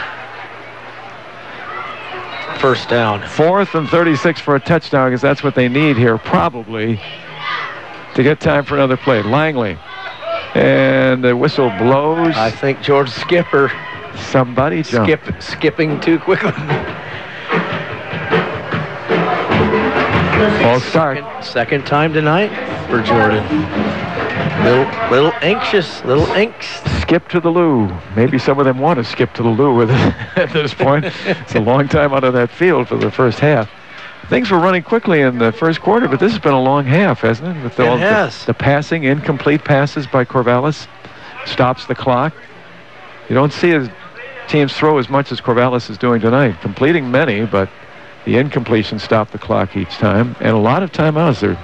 Everybody's utilizing their timeouts. We're waiting for this one to end again. 31 pass attempts in the first half, Ray, and one more coming for Mather and Langley. Football wowzers. 31. You don't see people throw 31 times in a couple of weeks generally in high school. He threw 23 times last week, Ray, in the 4-quarter game against Crescent Valley. From the 36, 4th down, Langley steps up and he's dumped, and that'll do it. Fletcher Bellinger, second sack in a row. Back at the 46-yard line as he was trying to step forward and find someone to throw to. You have to credit the Warriors took a timeout defensively with about 34 yards from the end zone for Corvallis, but they did a good job of coverage. I don't know if Langley wanted to run every time. A couple of them looked like he did because he didn't spend any time really trying to roll out by time for his receivers. But the Warriors apparently did an excellent job of coverage because he didn't throw him, couldn't throw him. When he tried to, he ran for his life and was finally sacked on that last attempt to end the first half. So the Warriors built a quick 14-0 lead inside the first 5 minutes of the first half, and they end the half with that same 14-point advantage. 2 quarters gone tonight from Lebanon, 35-21. Warriors with the lead. The stat man trying to put things together. He may need about a half hour here for halftime before he can put all those stats together, but we will be back. Warrior football continues tonight on KGAL. Lynn Lanes in Lebanon, home of the best burger in town. Good family fun. Bowling, open every day and until 1 a.m. on Friday and Saturday nights. Ballistic bowling starts at 10 on Saturday nights. Stop by Lynn Lanes in Lebanon. Albany Burgerville is celebrating 50 years of serving customers fresh, great-tasting food with a mission to serve with love. Pick up a Burgerville card now and earn rewards cash for every dollar spent. See store for details. Stop by Burgerville after the game. Order a famous Tillamook cheeseburger. Open 7 a.m. to midnight Fridays. It's that time again. Les Schwab's Fall Tire Sale, our biggest sale of the year. Come in and get great deals on some of our most popular tires. But hurry, the Fall Tire Sale ends October 31st. Les Schwab, doing the right thing since 1952. Hi, I'm Dave Wood, President and CEO of Willamette Community Bank. We are proud to support our local high school sports, music, and scholastic programs.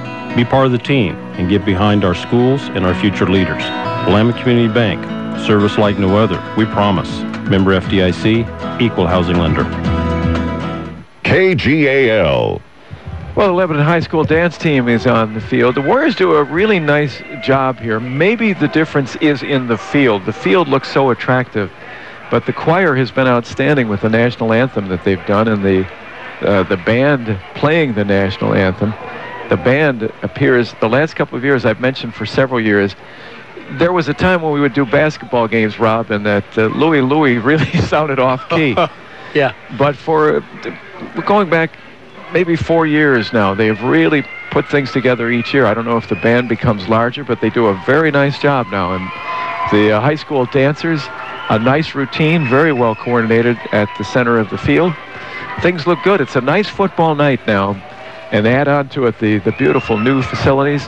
It's a very pleasant place to watch a high school football game. Warriors home again in 2 weeks as they will finish again this season. Yeah, that's it, right? That's it. Against the Dallas Dragons. That's, yes. It's hard to believe. But I had to stop for a minute because that seems so quick. It does. But we'll be close to November, of course, and close to the playoffs coming up soon. But they'll be home one more time this year, 2 weeks from tomorrow night. 35-21 at the half. The Warriors with the lead. And I see that the stat man is still running through his telephone. Can we extend halftime just for him? He's good. He's good. He's on time. You like ready? A normal game. You need a little more time? We can take a timeout. Want to do that? All right.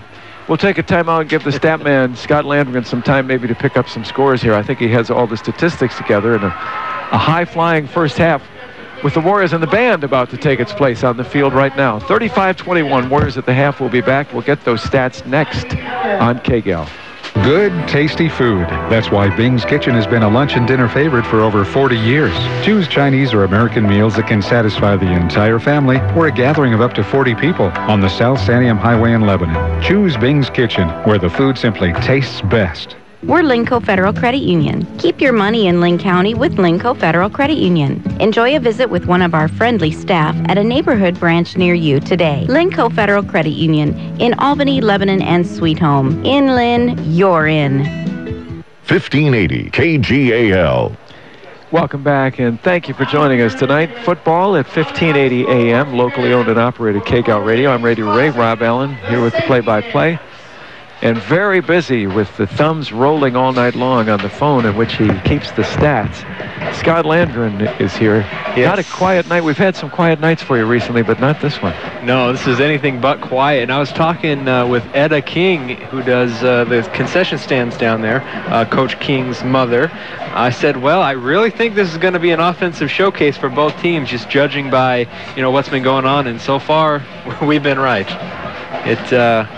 And I think the good thing about it is they're doing it in two different styles. Corvallis is really being able to throw the ball like a lot of teams have, and Lebanon is running the ball like we know they have been normally for the good part of the year. It's interesting that they have both faced the same four teams in the league, both teams 2-2 in the league. That's because both teams beat the same teams, South and Woodburn.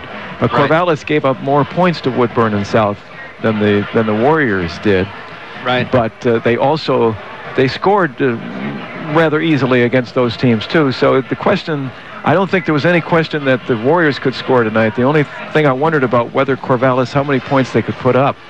they've done quite well. 35-21, Warriors lead. Yeah, really, the only thing that stopped either team is, well, they got stopped here by the half, and then the interception stopped Corvallis earlier in the game. Other than that, seems like both teams are doing what they want. You know, I only have 32 squares here for pass attempts. I usually think that's good for a game. Langley has 30 in the first half, so I'm going to have to create some more squares in the second half. Maybe we can send word to the locker room. Maybe. Don't He's 18 of 30, 225 yards, 2 touchdowns, and a pick in the first half, Ray. That's not bad. Laney, 8 catches, 91 yards, 2 touchdowns. Garrett, 8 catches, 135 yards. No touchdowns for him, but 2 good receivers and 225 yards passing in the first half is not bad. Not sure what that was. Lastwell, the running back, 7 carries, 23 yards. They really haven't tried to establish a running game too much here tonight. They have 15 first downs in the first half. They were 2 of 7 on third down conversions. For the Warriors, here's not so many passes. 1 of 2 for Brandon Marquez, 16 yards. That was a completion of Matthew Tracy. Tim Farrell has 9 carries, 71 yards, and a touchdown. Pervatsky, 5 carries, 91 yards, and a touchdown. DJ Knuth, before he got injured, he had 5 carries for 28 yards and a touchdown. Marquez, 73 yards on 6 carries, excuse me. Marquez has 2 touchdowns rushing. And oh, I forgot, Langley running the ball, 8 carries, 56 yards and a touchdown. So he has 260 of their 300 total yards in the first half. Not bad. And I have a couple scores here that I was able to get. I don't know how updated this one is, but West Albany was up 21-0 over Dallas. I'm sure that's more right now. Springfield 55-0 over North Eugene. Crescent Valley 14-6 over South Albany, so that's a close game so far. Silverton all over Woodburn 49-0. What, halftime? I think most of these are near the half. That West Albany score, that was in the first quarter, so that one hasn't been updated, so I'm sure it's more than 21 points right now. And let me see here, last thing I'm looking, it's not loading. I might have to come back to you. How about Sherwood and Wilsonville, which is the big game? They play tomorrow. Oh, they do? Yes, they play tomorrow. Yeah, so that's pretty much all I have here. Right now, the OSAA with their power rankings, and always every week I say it's much like the BCS, and we all doubt the credibility of that. And I think it's even less credible when the OSAA does it. But they have Silverton atop right now in their power rankings, and Redmond second, Sherwood third, and Wilsonville fourth. So when they meet tomorrow, it's numbers 3 and 4. But I'm surprised that Silverton suddenly took over number 1 after last week. I mean, they beat Lebanon, but Lebanon had a hard time. You have to be among the top 24 now to get into the playoffs. Just finishing in the first division is not good enough any longer. You must be among the top 24 in the OSAA rankings. Lebanon was number 24 last week, and they hung in against Silverton, and suddenly Silverton went to number 1. I find, not that they may not be, but I find the manner that they use for reasoning sometimes to be a little less than understandable. Boy, I spent a long time this afternoon trying to dissect what was going on with the whole rankings.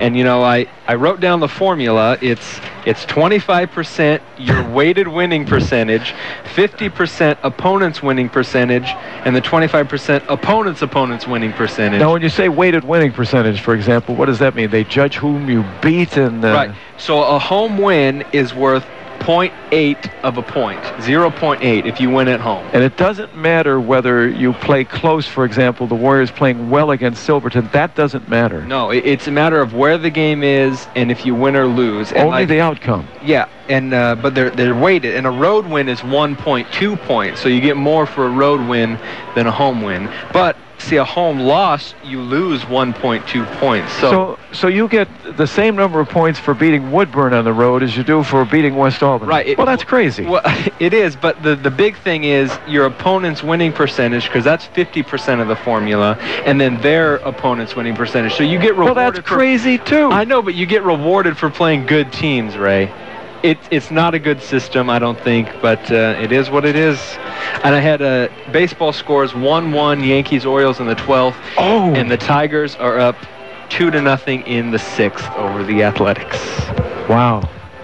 So it's 2-2 right now, Yankees and Orioles. This is it tonight, eh? No, that's game. Oh, is it this 4? The Yankees. That's right. The Yankees won last night in 2-1, so they could afford to lose. That was amazing yesterday. The Orioles, with Jim Johnson, had 51 and 54 saves this season. He let up the 5 runs the other night. That was not a save because it was 2-2 when he came in, but he blew the save last night, almost something he never does. They had won 16 extra inning games in a row, and they lost last night. They had gone the whole season without allowing anyone with a walk-off hit that would be on the road.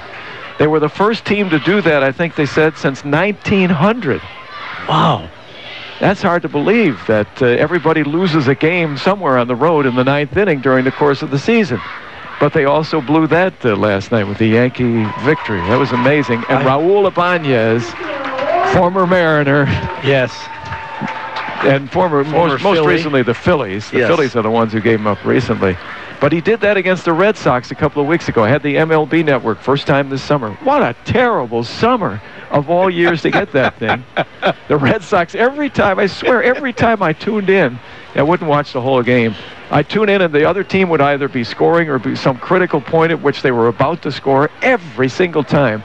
I tuned in a couple of weeks ago and they had a 2-run lead in the 9th inning, and Raul Ibanez hit a 2-run home run to tie the game. And then in the 11th, he came up and got a base hit. It was a big Yankee win. They needed it to stay atop the Orioles at the time. So last night he came up, and I'm thinking about the Red Sox game, and he hits the home run in the 9th. I wonder if he's going to be up again later. He comes up in the 12th, bang, first pitch, home run. Wow, what a night. Some great stuff yesterday. And the A's 3-run rally in the bottom of the 9th inning. I just feel bad for all the countless hours that statisticians look up that stuff, and it means nothing. Yeah. I had to go to nothing. I had to go to bed last night because it was about 9:35. Mary Jo had been teaching, so she didn't get home to about 9. So we sat down for about a half an hour and had baseball on. It was the A's and Tigers that were on, and the A's were losing 3-1. I thought, that's it. Their season is done. And I went to bed. Somewhere after 10 o'clock, I rolled over, and because I rolled over, Mary had just come to bed, and I hear, A's won. It took me dreaming. It took me a couple. You were dreaming. I kind of tried to shake my head, and I'm thinking back. Wait, they were losing when I went to bed. Are you sure? I figured maybe she had it wrong. Tigers won. Oh yes, they won. They scored 3 runs in the 9th. Yes, Seth Smith came. They had Seth Smith. There's a lot of dramatic pauses. And, it's 10:30 or whatever. Now maybe she can appreciate what we do as broadcasters, trying to remember names and she got it. Seth Smith hit a double with 2 on, and then Coco Crisp got a base hit, and they won. Wow. I couldn't believe it.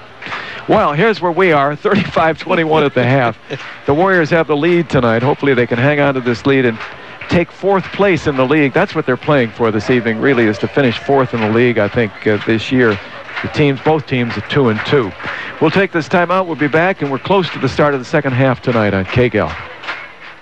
Family owned and operated since 1979, Crabtree Auto stresses the small stuff when it comes to maintaining your vehicle. An oil change every 3,000 miles is a small thing now, but adds up to big rewards down the road. Crabtree Auto's ASE certified technician can help your vehicle maintain its reliability beyond 200,000 miles. Crabtree Auto on Hill Street, just south of 9th in Albany. Need tires? Hi, this is Don from Kenega Tire Factory. From lawnmowers to tractors, cars, and trucks, we have what you need. And Kenega Tire's ASE certified mechanics can help you with your brakes, shocks, struts, alignment, oil changes, and stuff you won't believe. Even propane for your barbecue and RV. Kenega Tire Factory, still at the Y in Lebanon. Mama's Fine Italian and Wine Shop, offering lunch and dinner, takeout, and catering too. Here's Bob. Come down and visit us and try some of our hand-tossed pizzas, my friends. That's right, hand-tossed. Mama's Fine Italian and Wine Shop in the heart of Lebanon on Oak, between Main and 2nd.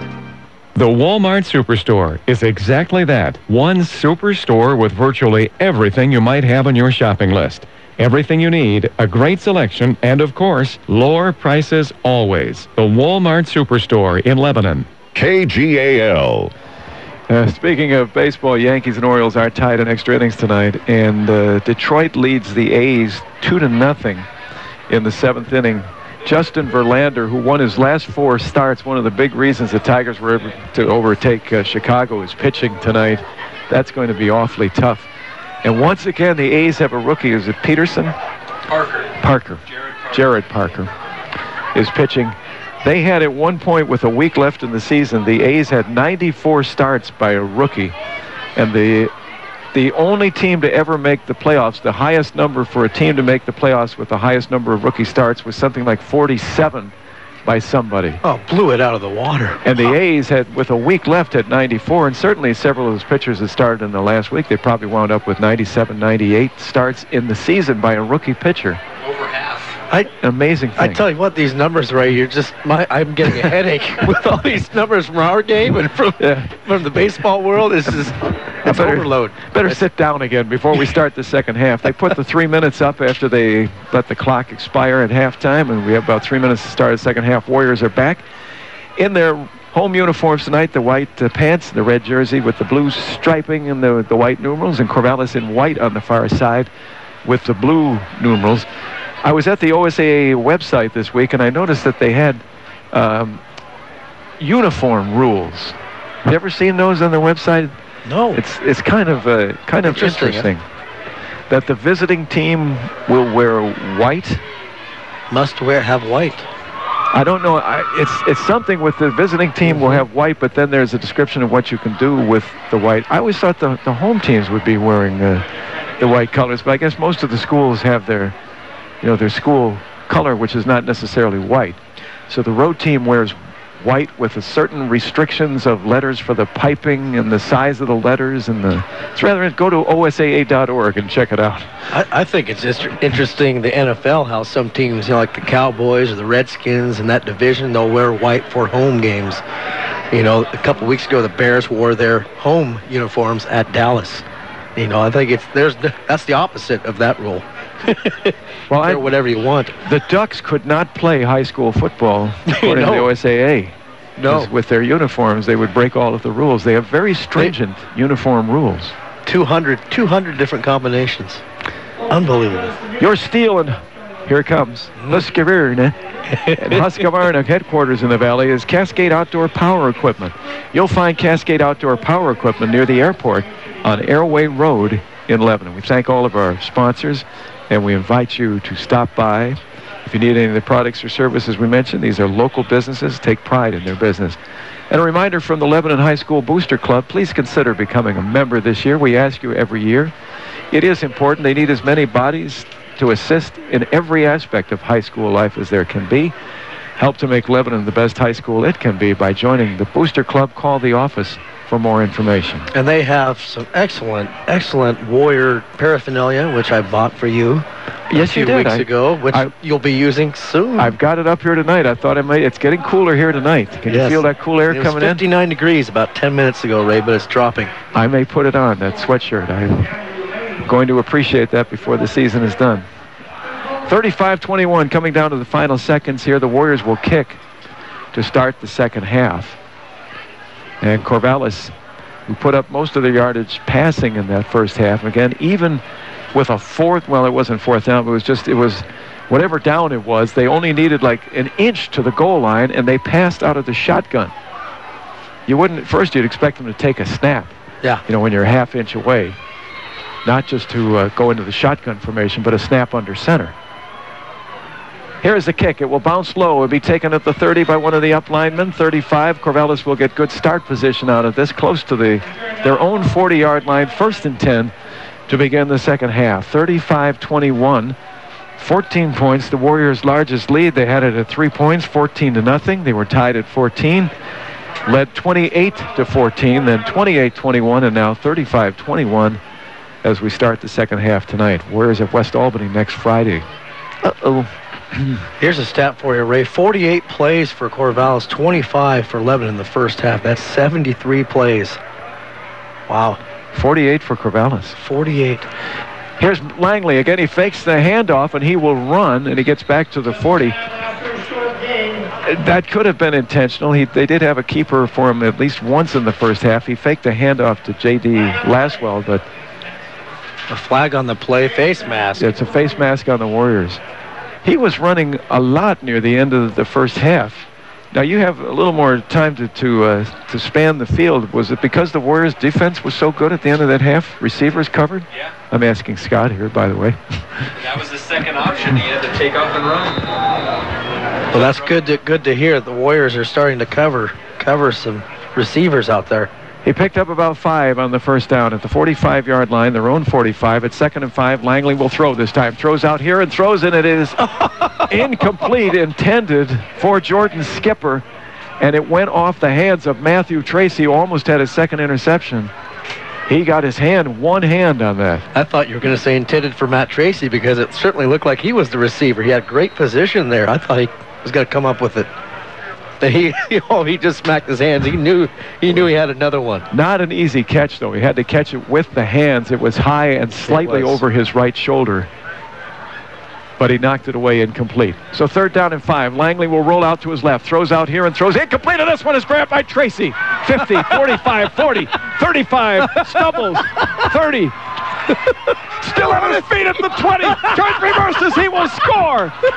Holy jumping up and down football, Martha. And a flag will come down. I think it's, there's going to be celebration on the Warriors. Celebrating, but why not? Because they buried Matt Tracy in the end zone. He intercepted that ball. It was tipped. The line of scrimmage was the 46. The pass was probably somewhere around the 40, the Corvallis 40, where it was tipped and went into the hands of Matt Tracy. And just as he did earlier, he had some tremendous moves, including one at the 20-yard line in which he was buried and somehow emerged from a pack to score. That's why you heard the crowd really go nuts in the middle of the run, because they thought he was going to be brought down. And a couple of times it looked like defenders would get him by the ankles. One tremendous run.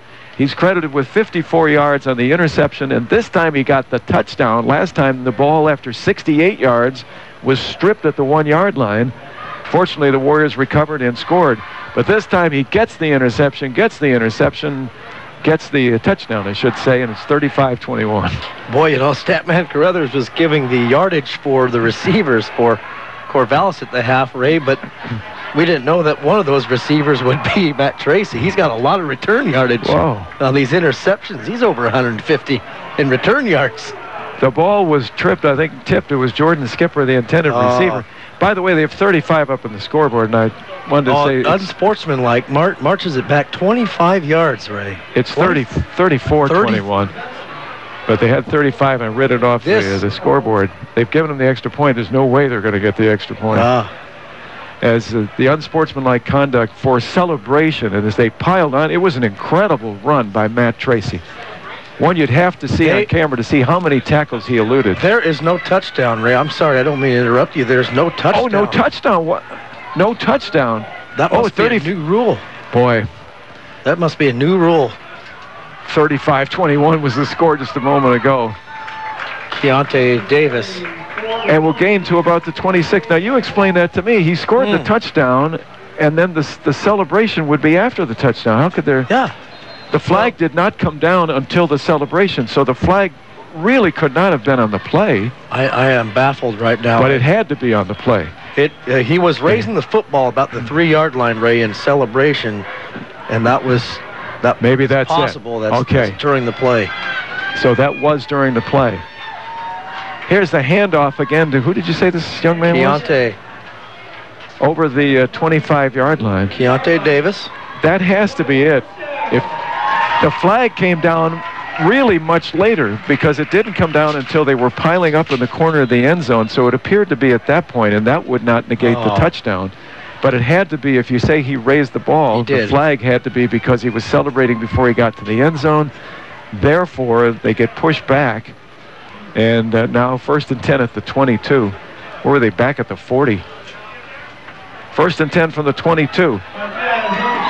Brandon Marquez will keep, and he'll get down to the 10, and the Warriors seem intent on getting the touchdown back and eating up a little bit of clock here in the third quarter to do so. 1st and 10 from the 10. Just outside the 10, they'd be able to get a first down. If I was the Warriors right now, I'd drop a special touchdown pass for Matt Tracy. He's been robbed twice tonight of 2 possible interception returns for touchdowns. just outside the 10, so a first down would be a possibility if they get it just outside the goal line. Here's the handoff to Taman Pravatsky, who then pitches. That was Marquez. Brandon Marquez pitches to Braden Childress. I was trying to grab number 3 here. Braden Childress. Braden Childress scores the touchdown. So Marquez on the keeper, and as he was in a handful of arms from Corvallis, he bravely pitched out to Braden Childress, who carried it in for the touchdown. Headsy play by Marquez as he was going to the ground. Childress was just kind of standing there waiting to maybe get the ball, and he did. The kick is up, and it'll be good. 42. You know, it never even occurred to me in my elation over that great run by Tracy. 35-21 meant no points. I was accusing them of already putting up an extra point. But it is 42-21, and Braden Childress gets credit for the whole run, even though half of it is Brandon Marquez, who carried it to about the 5 and then pitched to Childress, but he'll get credit for the 10-yard run and the touchdown, and the Warriors lead it 42-21.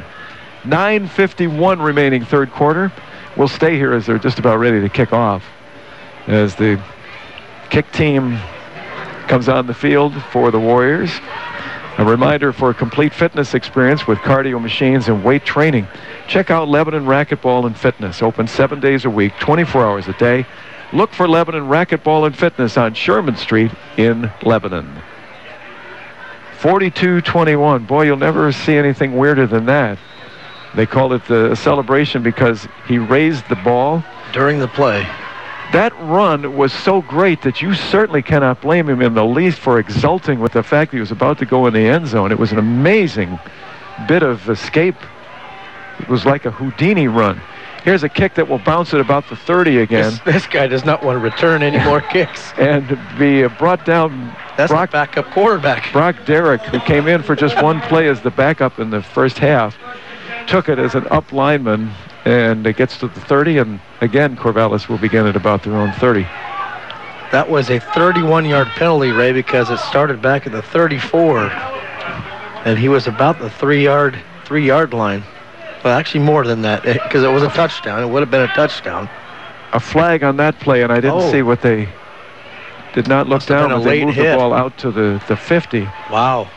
So it had to be a personal foul type penalty, as they'll be actually the 45. About 15 yards on that penalty. Here is Jordan Skipper on an end around, nice play. He will end around 2 yards of a loss. Taman Pravatsky with the tackle. The line of scrimmage was the 45, and on that end around, he loses back to the 42, loss of 3, 2nd and 13. If you saw what Matt Tracy did to score that touchdown, you would naturally hold the ball aloft at some point because you would be so happy of what you had just done, and he got called for the celebration penalty. Here is Langley rolling out. He runs again as he finds his receivers covered. Boy, he does a great job. Skips around the 45-yard line of the Warriors, down the sideline still, and finally still on his feet and brought down inbounds. It looked like he was going out, and he made one more cut inside the 35. Once again, everybody covered. He's suddenly been running. It may also be that he sees a lot of room now and knows that he can pick up a lot of yardage. And he's a really good athlete, too. You could tell that he's shifty. He's got moves. And I do remember him having 12 carries last week against Crescent Valley, Ray, so he's not afraid to get out there and get some yardage using his feet. 17 yards on that run. As he hands off this time, probably Laswell, he's got some room, and he will burst close, well, not with a couple of yards away from the first down, but a good pickup, maybe just a yard, maybe 9 yards on first down for J.D. Laswell. He is their running back. He's the lone back behind Mather and Langley as they use a shotgun formation with just one back, Laswell, who usually stays there, but occasionally has taken handoffs tonight, and that time picks up 9 yards in Corvallis. Down by 3 scores now, but on the move, as they did several times in the first half. 24-yard line of the Warriors, 2nd and 1, and Langley, again, of course, from the shotgun. He will run, go straight up the middle. He's got room, and he may get the touchdown. He is on his way to the end zone. Touchdown, Mather and Langley. He finally got brought down just inside the 5. but he was able to carry that defender and spin forward for the touchdown. He runs 24 yards. He has it figured out that whatever the Warriors are doing to defend his receivers is giving him a lot of room right up the middle of that line, and he didn't waste any time. When he looked and what he saw, he just started forward and picked up the 24 yards and the touchdown. The extra point by Luther Ellenson, and it is good. 42-28, so it looks like we're going to get another high-scoring half. And the 14-point lead is there again for the Warriors. That's been a familiar sight. 7:53 to go, third quarter. 42-28, Warriors on top on KGAL. Lassen RV at Albany has the new RV models on the lot now, ready for you to buy. Lassen RV Service Department has a new truckload of parts and accessories on sale just in time for fall fix-up. From changing a light bulb to rebuilding your entire RV. No job is too big or too small for Lassen RV in Albany, where friends send their friends.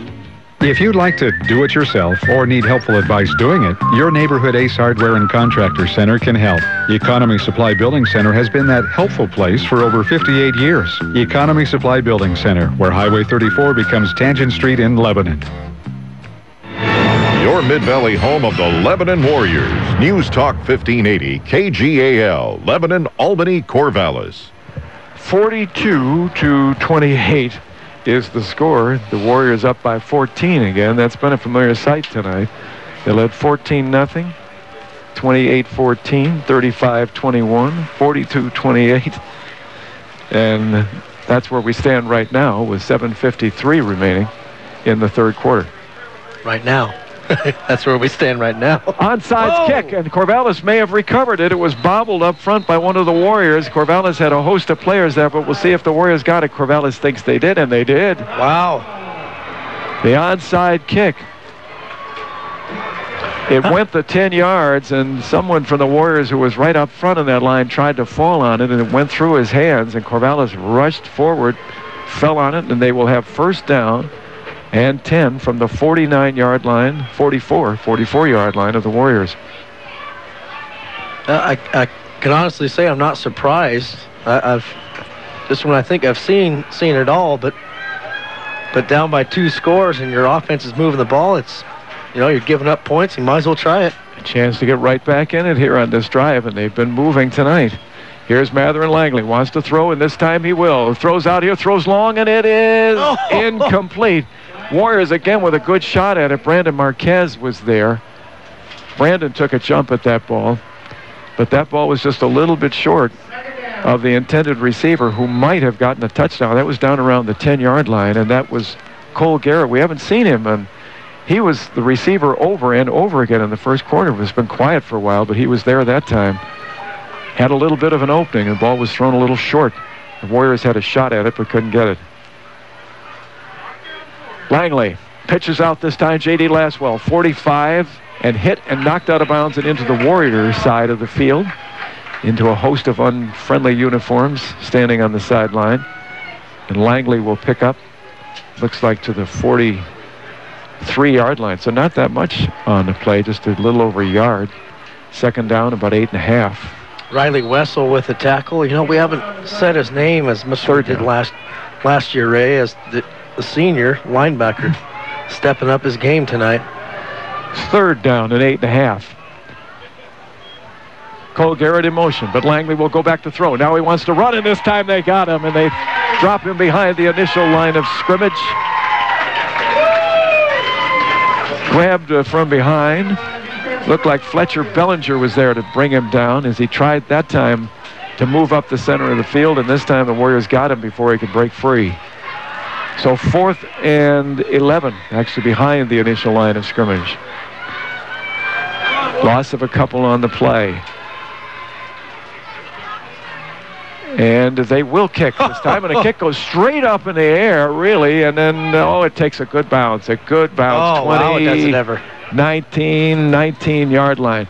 The ball really went straight up in the air and only went maybe about maybe 10 yards where it dropped, but then it just rolled in downfield to the 19. And that's where the Warriors will take over. So the Warriors able to hold, and that's good. It looked like maybe Corvallis was going to narrow this to 1 again, 1 touchdown, but the Warriors with a 28 lead take over, 6:51 remaining in the third quarter. Try to get their first 21-point advantage of the night if they can. They will send Riley Wessel, the lone receiver, to the left, as under center is Brandon Marquez, and he will hand off. And good yardage out to about 25. Taman Pravatsky. Well, and obviously no DJ Knuth, Ray, so that's obviously a concern for the Warriors going down in the first half with an apparent knee injury. So Taman Pravatsky taking the load as the deep back. Actually, he was at fullback that time, Ray, I believe. Braden Childress, that's right. He's been in the backfield the last several plays. Gain of almost 6 on that first down. And Childress takes the ball, but then fumbles, and let's see, I think the Warriors fell on it. Maybe Braden fell on it. Now a flag comes out of that group. Late flag. A late flag that may be some kind of personal foul. Personal foul, Corvallis.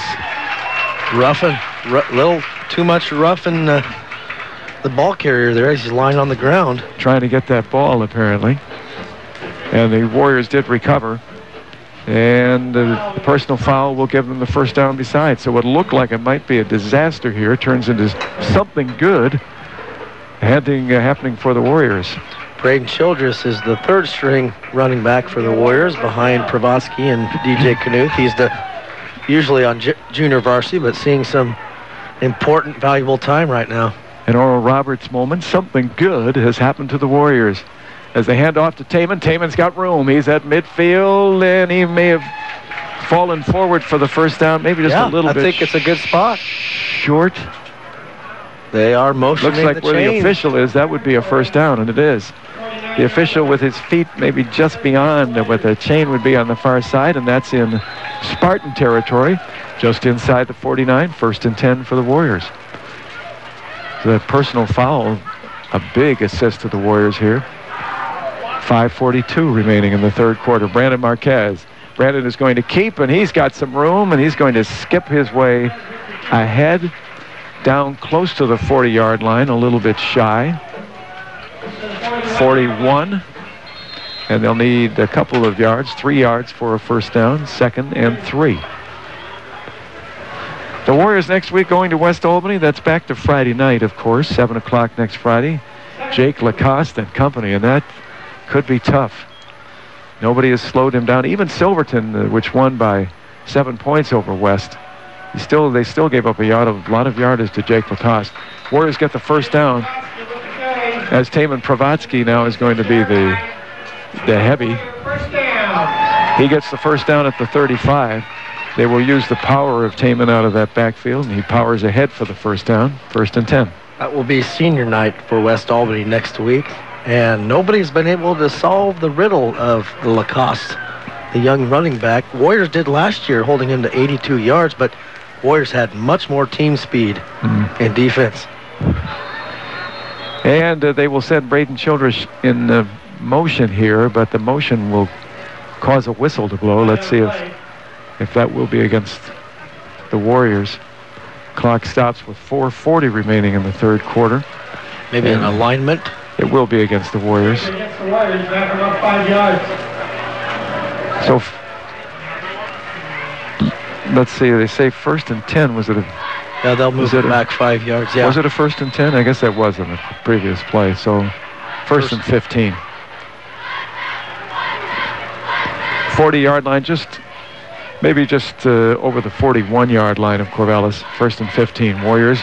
Again, just one receiver to the right. They seem intent now on running the ball and eating up some clock. Childress in motion. And Marquez will keep, and he gets some good power. Still going, as a matter of fact. And 30-yard line down to about the 27. It's been surprising tonight sometimes that the whistle does not blow, because there's really a lull in the action. You figure maybe the whistle is blown and everything's going to stop, and then all of a sudden, whether it's Marquez or Taman Pravatsky or DJ Knuth earlier, they continue for more yardage. Well, the Warriors are in a double tight end position right now with about 7 guys out there blocking, and the line come ready to play. They are being more physical so far in this game. Here's Taman straight ahead for the first down, and the Warriors now on a drive that is a little bit different for them on this one. They're just using power runs, eating up some clock, and intent on moving ahead and maybe even picking up more points here, but seem just like they're eating up the clock right now. I think that's pure strategy, don't you think? I mean, Corvallis has been, the last 4 or 5 drives have been really impressive until that last one that they had. The Warriors held for a punt. So maybe try to run a little more time off the clock as they move steadily toward the end zone and perhaps another score with a 14-point lead right now. Brandon Marquez on the keeper, and he's got some room inside the 20-yard line, and they are going to be knocking on the door here for another touchdown as Brandon carries to the 17. And they will need about 3 yards for the first down. 2nd and 3. Clock down to 2:54 now in the third quarter. And as they run the ball, the clock runs as well. Brandon will hand off to Taman Pravatsky. He dances his way free and for a touchdown from the 17-yard line. From the 17, a 17-yard run for Taman Pravatsky. So the Warriors succeed in what they wanted, of course, was to get the touchdown, but also eat up some time, and they did it. 2:41 remaining in the third quarter. 17-yard run by Taman Pravatsky. And Brandon Marquez, who has booted well tonight on these extra points. There's been no question. Good placement and another one. Good, strong kick by Brandon. Deep. 49-28. And there it is, the first 21-point lead for the Warriors tonight. 49-28, 2:41 remaining in the third quarter. We'll be back on KGAL. You will come out a winner at Power Honda. Their talented staff will show you how easy it is to get the vehicle you want and the payment you need. Check out mypowerhonda.com. Call 928-0122 or just go in to Power Honda, Highway 20 east of I-5 in Albany, your Honda Superstore. Making life easier and more productive, that's what Lynn Benton Tractor can do for you. And it all begins by discovering how the full line of Kubota equipment can help. We're still doing business the American way. Highway 99E Tangent. You'll always get your money's worth where the food is fresh and original at Ixtapa Family Mexican Restaurant in Lebanon. Roberto and his staff will provide a fun and affordable dining experience. So visit Ixtapa on the corner of Highway 20 and Wheeler Street, where parking is convenient and the atmosphere is sweet. The short drive to Corvallis will save you time and money. This is Steve Buckner from Wilson Motors, inviting you to experience the notable difference at Wilson Motors, 5th and Buchanan in Corvallis. Check us out at saveatwilson.com. 1580 KGAL. Well, the Warriors have moved out in this game to a 49-28 advantage, a 21-point lead, and they have scored the last 2 touchdowns here tonight. And a fumble on the kickoff, and I think the Warriors recovered this time. Yes. And they did, and the Warriors will take over at the 32-yard line. Every kick has gone right around the 30. They've just been kicking short. Little squib kick, and this time they rushed downfield. It was enough of a squibber that it was bobbled by Corvallis, and the Warriors fall on it 1st and 10 from the 32, and things are really going the Warrior way now. And Antonio Villanueva, who's usually doesn't see a lot of varsity playing time except in garbage time, which hasn't been very much, but falls on the ball, number 8, Ray, and was just full of enthusiasm as he came to the sideline. What an exciting moment that is for him. From the 43-yard line, it'll be Riley Wessel, the receiver, to the left, and Matt Tracy to the right, and Brandon Marquez will hand off to Braden Childress. Skips his way around the line of scrimmage and gets a good run, maybe for a first down. Nice job by Braden. When the Warriors had their, what do they call that before the season, the little get-together, the jamboree? The red and white scrimmage. Red and white scrimmage? Yes. The Lebanon paper the next Wednesday said the Warrior running backs really impressed, that they had a number of running backs. Boy, that's been true tonight. Braden Childress is the latest. He did a nice job of eluding some tacklers at the line of scrimmage, breaking to the left, and picking up the first down, and the Warriors on their way perhaps to the end zone again. 1st and 10 from the 20. Marquez this time will go back to throw. Chased out of the pocket, runs to the right. And now fakes a throw does not fake out into the linemen who wait for him and meet him at about the 15, but he gets 5 yards on a run. Yeah, everybody was covered there, Ray. Nice defense by Corvallis, and Brandon just tucked the ball into his right arm and got what he could out of that. Looks like a nice healthy gain of about 6, maybe 5 or 6 yards. Looks like about 5. We'll call 5. Down to the 15. A ball right at the 15-yard line stripe. Gain of 5. And 2nd and 5. 2 backs behind Brandon Marquez. Brandon will keep in the end zone. Once again tonight, and a flag comes down. A flag comes down after the play, so the touchdown should not be negated, I don't think. Don't know what happened after the play. No celebration this time. Well, the Warriors are walking back. Someone knows. I missed that holding penalty. Nullify the score. Did they indicate? Yeah, here it comes.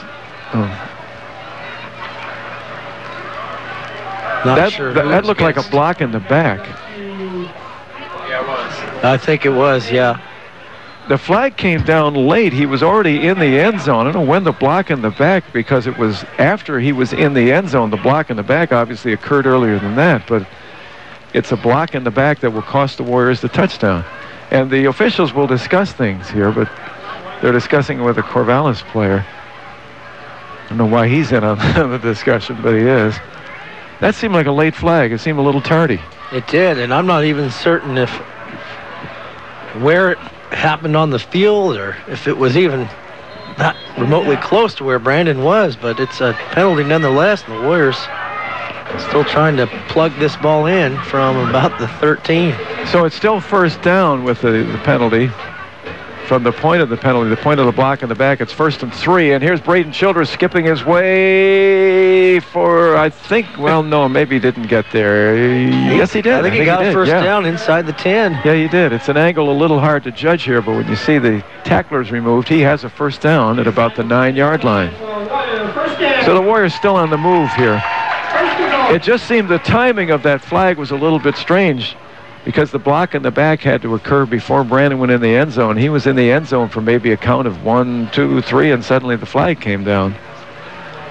So it set them back, but only to the 13-yard line, and now they have a first down at the 9. 1st and goal for the 9. Corvallis jumps, but they got back in time. No.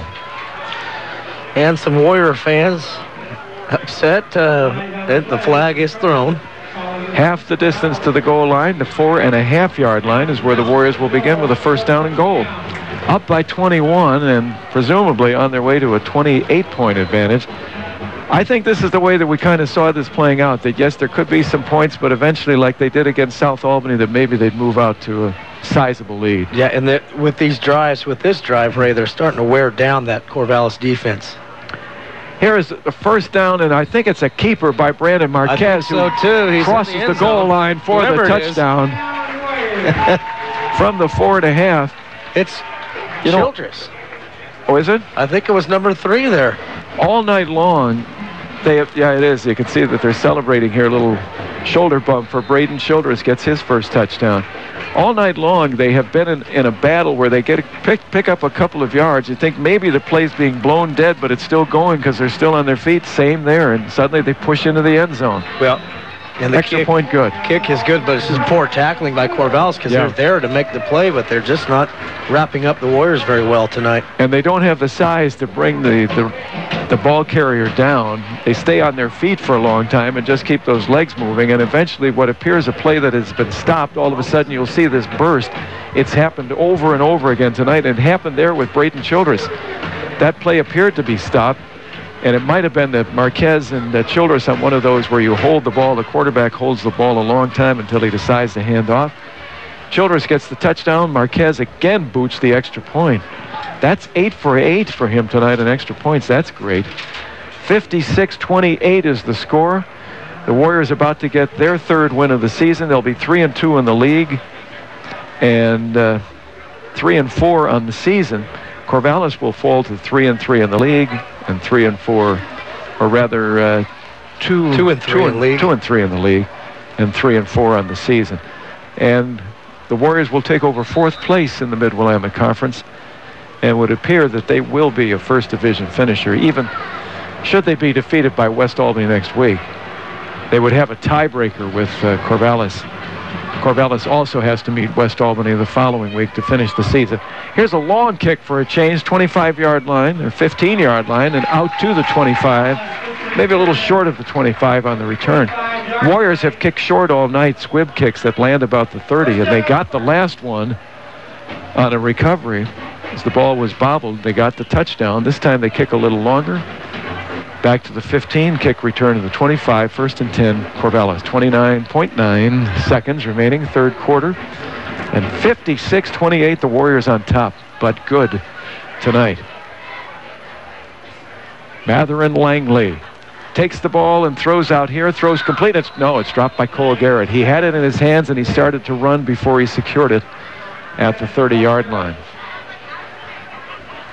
Incomplete, 2nd and 10. Boy, that was just a beautiful long drive for the Warriors there, Ray, that obviously capped off by Childress' run, his 2nd touchdown of the night. Chewed up some clock.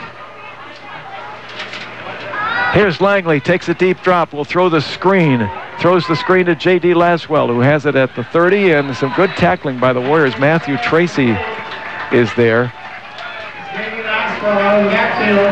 And so is Jacob Gillette to bring him down at the 30. But there is a pickup on the play, but it looked like it could be more than that on the screen, but a pickup of 5, and it's 3rd and 5 for Corvallis. Clock running down 3rd quarter, and they'll not get the playoff before it expires. We'll have one more quarter tonight that will lead to a Warrior victory. 56-28, the Warriors really turn it on in the 3rd quarter. They lead by 28 as we'll be back on KGAL.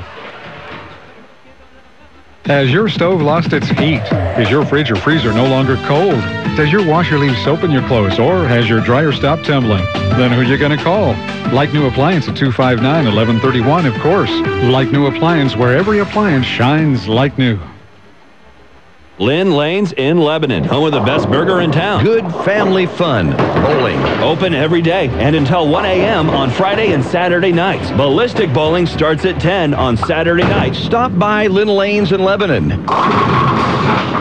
Albany Burgerville is celebrating 50 years of serving customers fresh, great-tasting food with a mission to serve with love. Pick up a Burgerville card now and earn rewards cash for every dollar spent. See store for details. Stop by Burgerville after the game. Order a famous Tillamook cheeseburger. Open 7 a.m. to midnight Fridays. Hi, I'm Dave Wood, President and CEO of Willamette Community Bank. We are proud to support our local high school sports, music, and scholastic programs. Be part of the team and get behind our schools and our future leaders.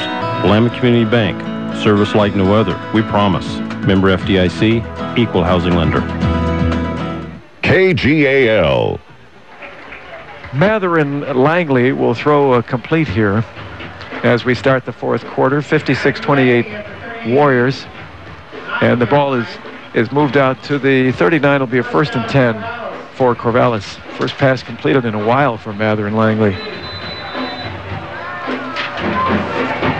How many times has he thrown now? He had thrown the 30 times for the 36. So only 5 times in that 3rd quarter. He was running with the ball more.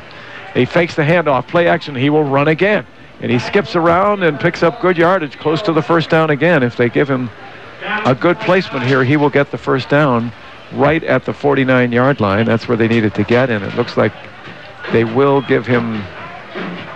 Well, no, it looks like maybe, let's see what the official, they're going to go back to the center of the field and they'll say it's a little short. No? 1st down.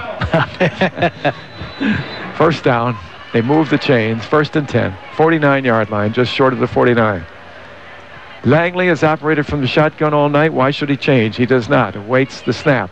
Long count by Matherin, and he finally gets it, steps back, takes a couple of steps, now wants to run, and this time he's going nowhere. Who is that? Jacob Gillette. Good for him. Jacob Gillette's been in on a lot of tackles tonight. That's the 5th sack by the Warriors tonight. You know, Langley, though, was rolling out earlier and buying time to throw. He doesn't seem intent on doing that. It's almost as if he takes one step back. If he doesn't have an immediate opening, he figures he can run. But that time, he lost 4 yards on the play. Second down and 14. This time he does roll out to the left, so he wants to throw. Throws out here. He has a man open, but misses him. On the far side at about the 40-yard line of the Warriors, incomplete. It looked like intended for Jordan Skipper out there, incomplete. It's third down coming up.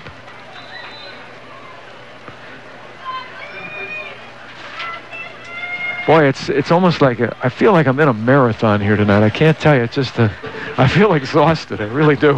It's okay. It's been a long game so far. Still not over by any stretch of the imagination. Third down. Langley rolls to the right, and he wants to throw. Throws downfield, throws here, and throws for Laney. It's intercepted by the Warriors, I believe, yes, it is. Who is that? Hanging on to it, and now down as he fell in a pile. It might be Brandon Marquez. That's what Statman Carruthers is saying. And one of his own players fell on top of him, and so did the intended receiver, and Brandon is down momentarily. I hope it's just the air knocked out of him because a couple of people fell on him. Well, he's moving, Ray, so that's good to see. But, boy, there was a big collision. About 4 players there, 3 Lebanon players, and Laney. He's at the 15-yard line of Corvallis. 2 defenders were there, and Trevor Laney. And Marquez grabbed the ball, so as he fell to the ground, he had his arms extended, and it may have been because he fell face forward that maybe he just got the air knocked out of him when he hit the ground. He couldn't brace himself holding onto the ball. And that may be it because he's doubled over. It's not legs. It's shoulder. You know, Ray, he's had an injured shoulder before. Maybe, yeah, his left arm is at his side, so it could be a shoulder because he's not moving. He had shoulder surgery last right after the football season. And I hope it's not the one that was operated on. It's been re-aggravated. Because he's holding that left arm in place, and that means it's the left shoulder that is bothering him. He hasn't moved. He is a tough player too, Ray. That play.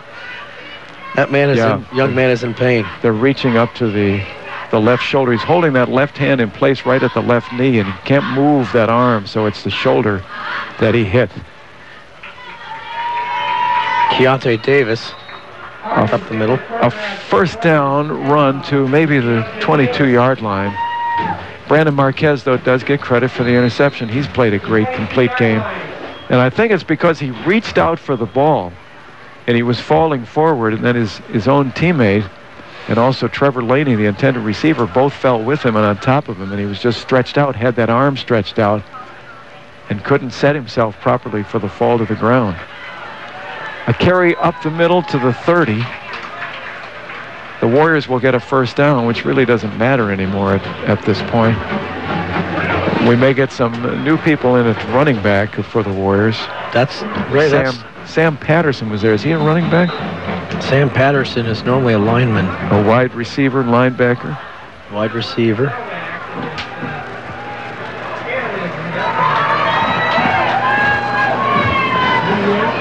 Warriors with a 1st and 10. And a play that did not look that pretty. Ball on the ground, and now a flag comes down. Again. Yeah, a little well after the play. Don't know if that's a personal foul. Boy, that would be 3 on the night for Corvallis. Just personal foul, Corvallis. Indespicable activity after the play. Not helping the Spartans in the least bit. So the Warriors will get a big jump out of this as the ball was at the 33-yard line, and they'll pick up another 15 here. Trainer and former Warrior player Robbie Rosa working on with a couple of the coaches down there working on the shoulder of Brandon Marquez. Who is the quarterback under C.J. Hargis? Is it 16? It is C.J. Hargis. C.J. fakes the handoff. He keeps. He's got a good run going. 40, 35-yard line, inside the 35, down to about the 32. Oh, he lost the ball. No, they're going to say he's down. The ball did come out on the turf, but they're going to say he's down. He faked the handoff, one of those in which he was probably running for the first 3 or 4 yards, still looking like he was handing off as his running back was with him, and then finally he just tucked it in and goes all the way down to the 33-yard line of Corvallis, 1st and 10. 9:09 remaining in the game. Warriors by 28, 56-28. C.J. Hargis, the quarterback for the injured Brandon Marquez, and the running back here, we'll see who it is, straight ahead, a power run inside the 25. That might be Jacob Gillette. Jacob Gillette is a running back type, Ray. I think he's in the game now. Yeah, he's the one returning to the huddle. So he gets credit for the carry down to the 24. And a couple of yards short, maybe 4 yards short.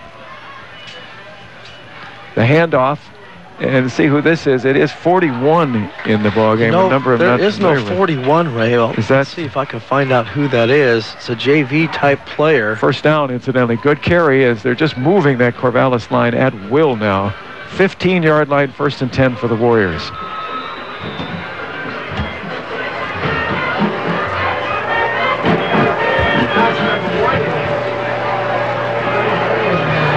First and 10. C.J. Hargis under center. Will hand off to the deep back. It's 41. No, it's not. It's a single number. No, number 1. And that is Kendall Leopard. Is it Kendall Leopard tonight? That is not Kendall. Because you said last week that was not his number. 10-yard, 14-yard run. Chad Nissen. Oh, it's Chad Nissen. Yes, it is, of course. 14-yard run for the touchdown. Flag. There's a penalty flag. Oh, it's coming back. Chad, you know, I mentioned the Lebanon newspaper talking about the jamboree early in the year, all the running backs. Chad Nissen was one of the people they mentioned. Yes. And I thought, well, there's a name we'll see. We really haven't seen him during the whole season here. He's a sophomore, star on the junior varsity, and someday soon, Ray, he's going to get his chance to really shine in a normal type of situation. Right now, he'll be the deep back to get some more experience on varsity. Ball back at the 19-yard line after the penalty. He'll take a pitch out. He tries to get a block, and this time he cannot. As he tried to follow his blocker, he did a nice job of that, but one of the defenders breaks through, grabs him, spins him down at the 20-yard line. Maybe a loss on the play. By the way, 41 is Destry Klein, a senior that is a running back type, one of 800 running backs that the Warriors have on their roster. Destry Klein. 2nd and 17 now for the Warriors. A loss, more of a loss on the play than it appeared. Here's the handoff. I believe it's Destry Klein. It's 22. No, 22, Jacob Gillette. And he will take the ball down close to the 17-yard line. They have to get down to the 4 for a first down. So they need about 13 yards to go here on 3rd down. 3rd and 13. Baseball tonight, Orioles, and it appears the Tigers are going to win. The Orioles beat the Yankees in extra innings, so they win their 17th extra inning game of the year after losing last night for the first time in extra innings. Whistle blows before the snap. Corvallis looked like they had jumped offside. Delay of game came from the back judge back there by the goalposts. But Corvallis got back, and before the ball could be snapped, the delay of game penalty. It did. I thought Corvallis jumped as well, Ray, but no flag for offsides.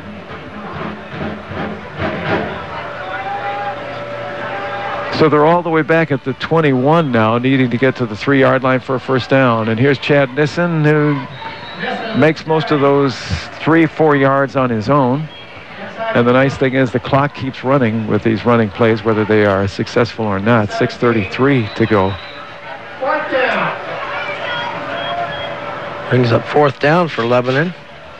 And the ball at the 17, 18-yard line.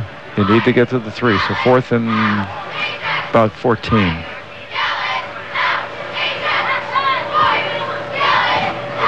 Back to throw. C.J. Hargis throws for the end zone, and that one will be incomplete, knocked down. As Jordan Skipper was there. Knocked down by who? I think it was the Warrior that knocked it out of his hands. The intended receiver. 82, Tyler Hull. That was good defense by Hull, even though he's the offensive player. skipper would have brought the ball back to the 20 as if he had held on to it. Instead, they will get the ball at the 17, their own 17-yard line, 1st and 10. The game, thankfully, winding down now. Do either of you guys feel kind of worn out by this tonight? I mean, I feel like lots of things have happened. I feel like I just want to sit down here as there is a timeout on the field. We'll take this timeout here. 6:06 remaining, 56-28. Warriors leading tonight on KGAL. Porcupines are cute, but they can ruin your tires if you run over their tail. Luckily at Les Schwab, along with great prices, every one of our car or pickup tires comes with the kind of protection most other places don't give you, like free flat repairs and more. Les Schwab, doing the right thing since 1952. Good, tasty food. That's why Bing's Kitchen has been a lunch and dinner favorite for over 40 years. Choose Chinese or American meals that can satisfy the entire family or a gathering of up to 40 people on the South Santiam Highway in Lebanon. Choose Bing's Kitchen, where the food simply tastes best. We're Linco Federal Credit Union. Keep your money in Linn County with Linco Federal Credit Union. Enjoy a visit with one of our friendly staff at a neighborhood branch near you today. Linco Federal Credit Union in Albany, Lebanon, and Sweet Home. In Linn, you're in.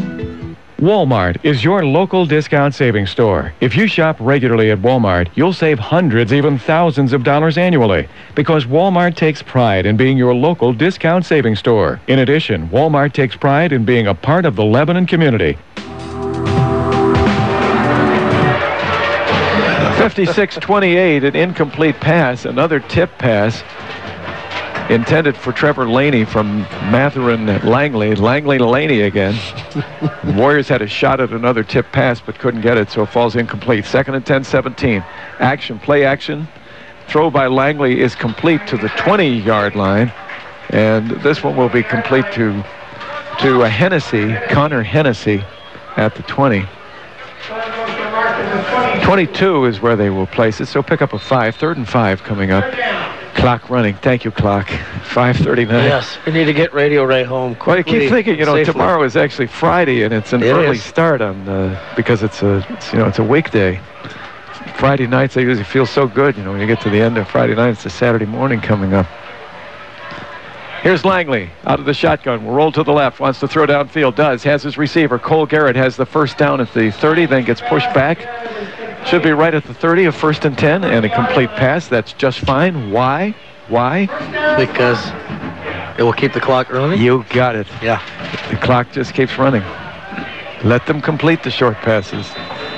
Don't make them stop the clock. And tackle them in bounds, not out of bounds. 56-28 Warriors, 5 minutes remaining, 4th quarter. Warriors moving on to West Albany next Friday night. So will we, of course, ball tipped at the line of scrimmage and then dropped by Trevor Laney. Jake Rapay with the tip, the young sophomore, outside linebacker. Yeah, brother to Luke.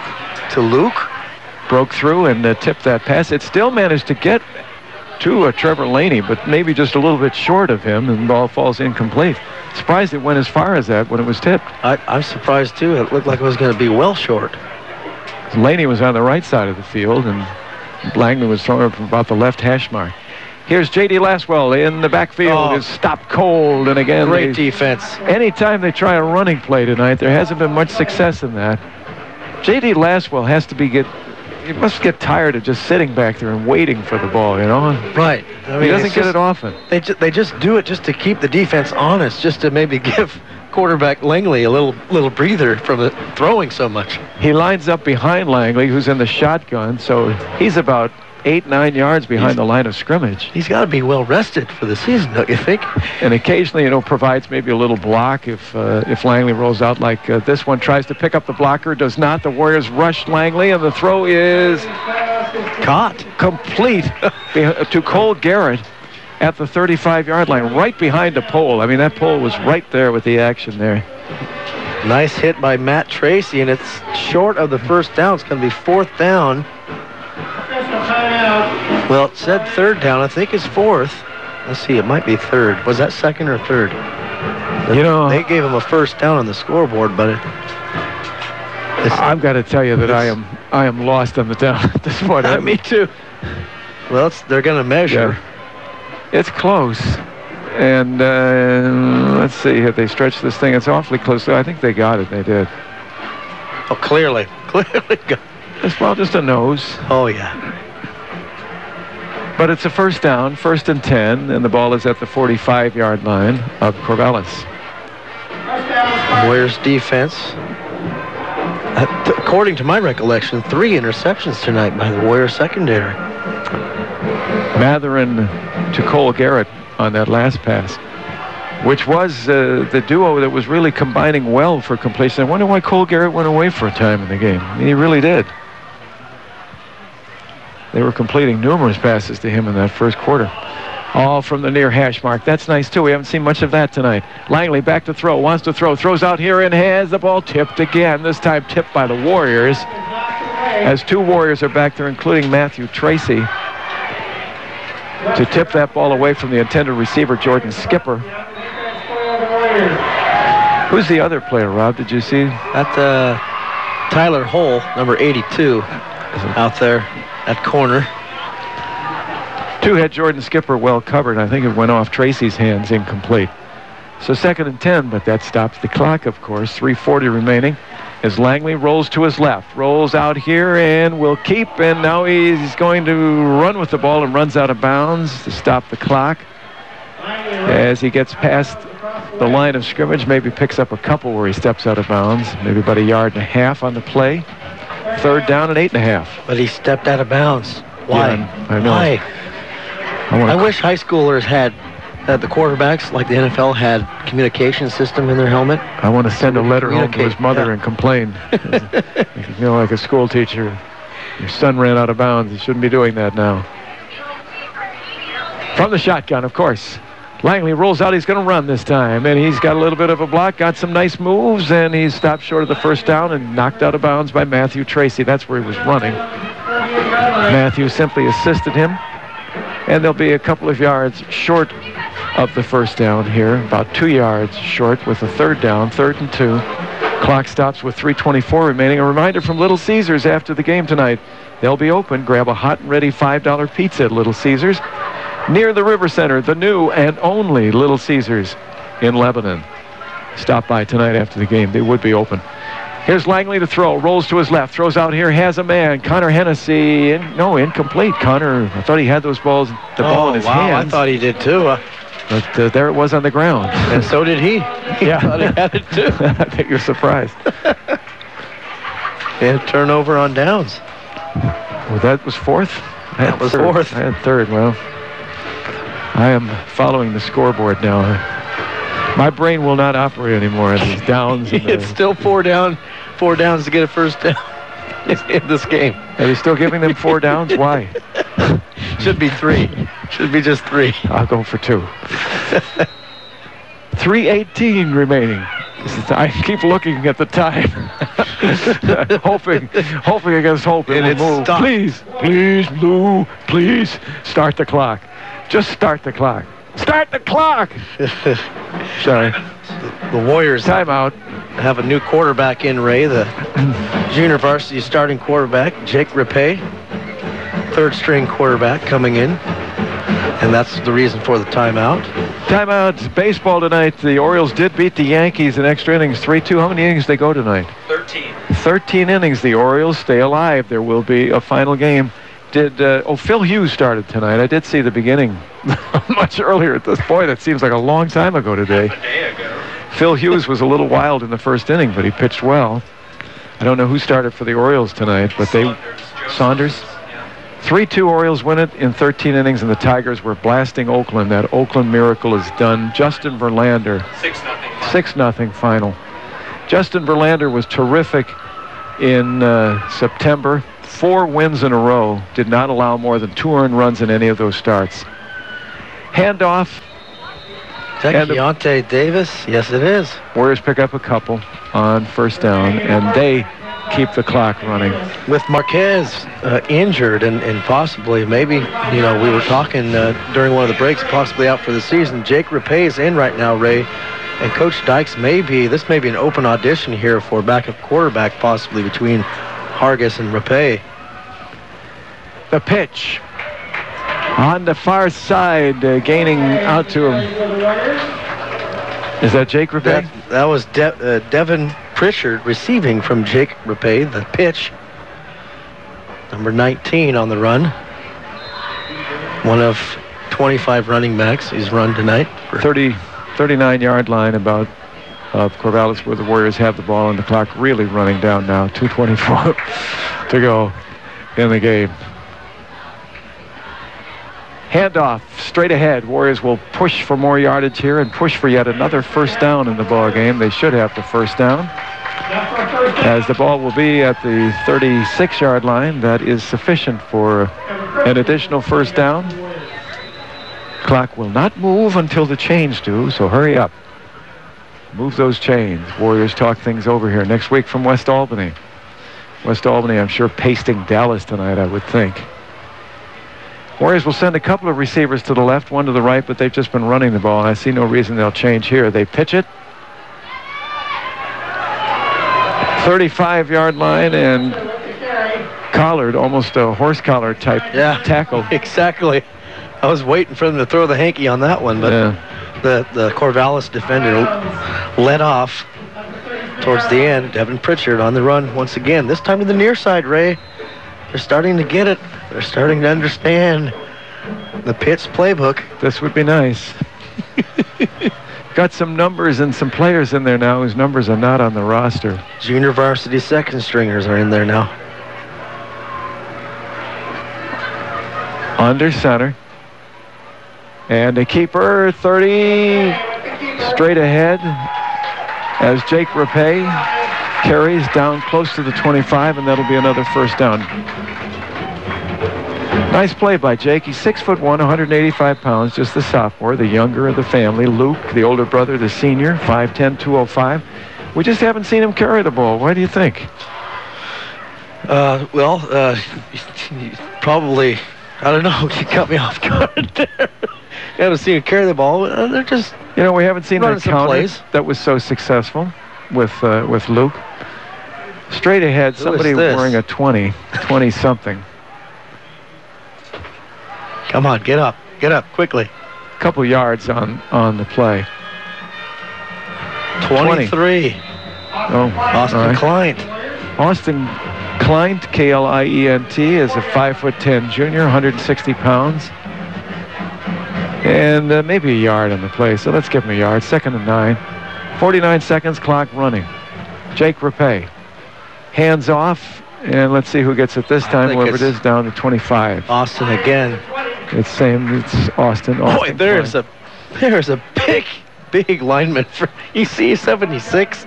Yeah. You see the shoulder pads on that guy? Boy. I didn't think they made shoulder pads that big. That's reminiscent of Isaac Sayamalu, who was so large in the center of that line last year. 350. Oh, my. Oh, he is lined up right across from the ball. Handoff. The Warriors will go straight up the middle again and see if it's Austin. It's Austin Klein, and he will run the clock down here. First down. They get the first down, and they'll need to move the chains, but they'll move the chains, and I don't think the Warriors will run a play.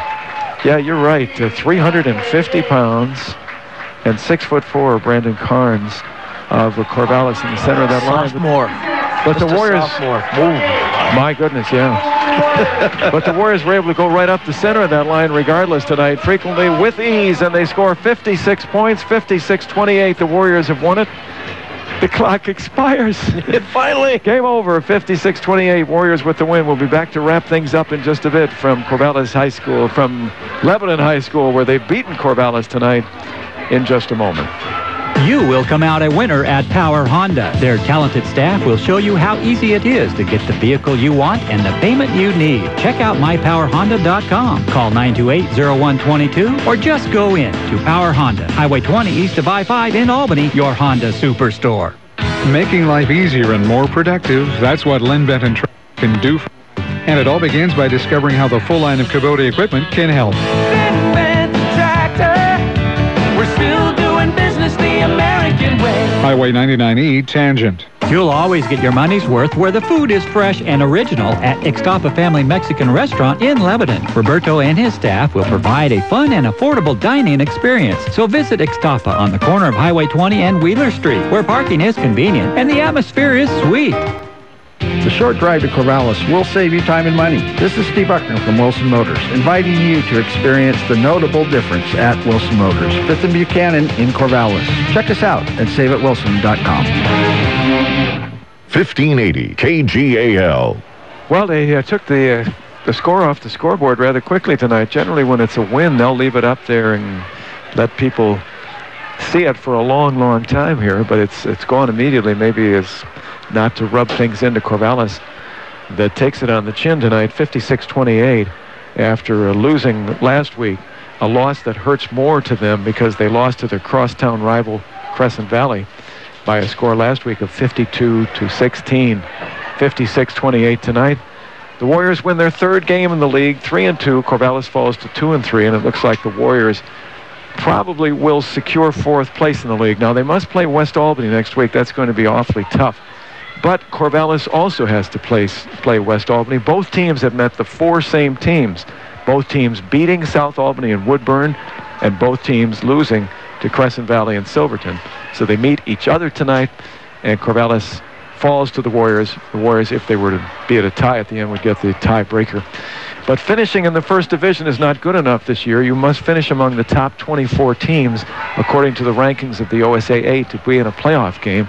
But tonight's victory should start the Warriors in that direction and should put them safely within that top 24.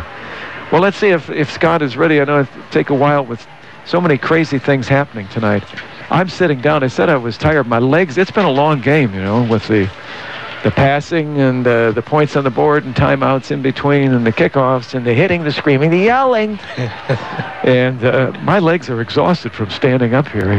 I was wondering, with all those different running backs coming in for Lebanon, if Statman had enough sheets to put the names down. Nope, he had to go to page 2, huh?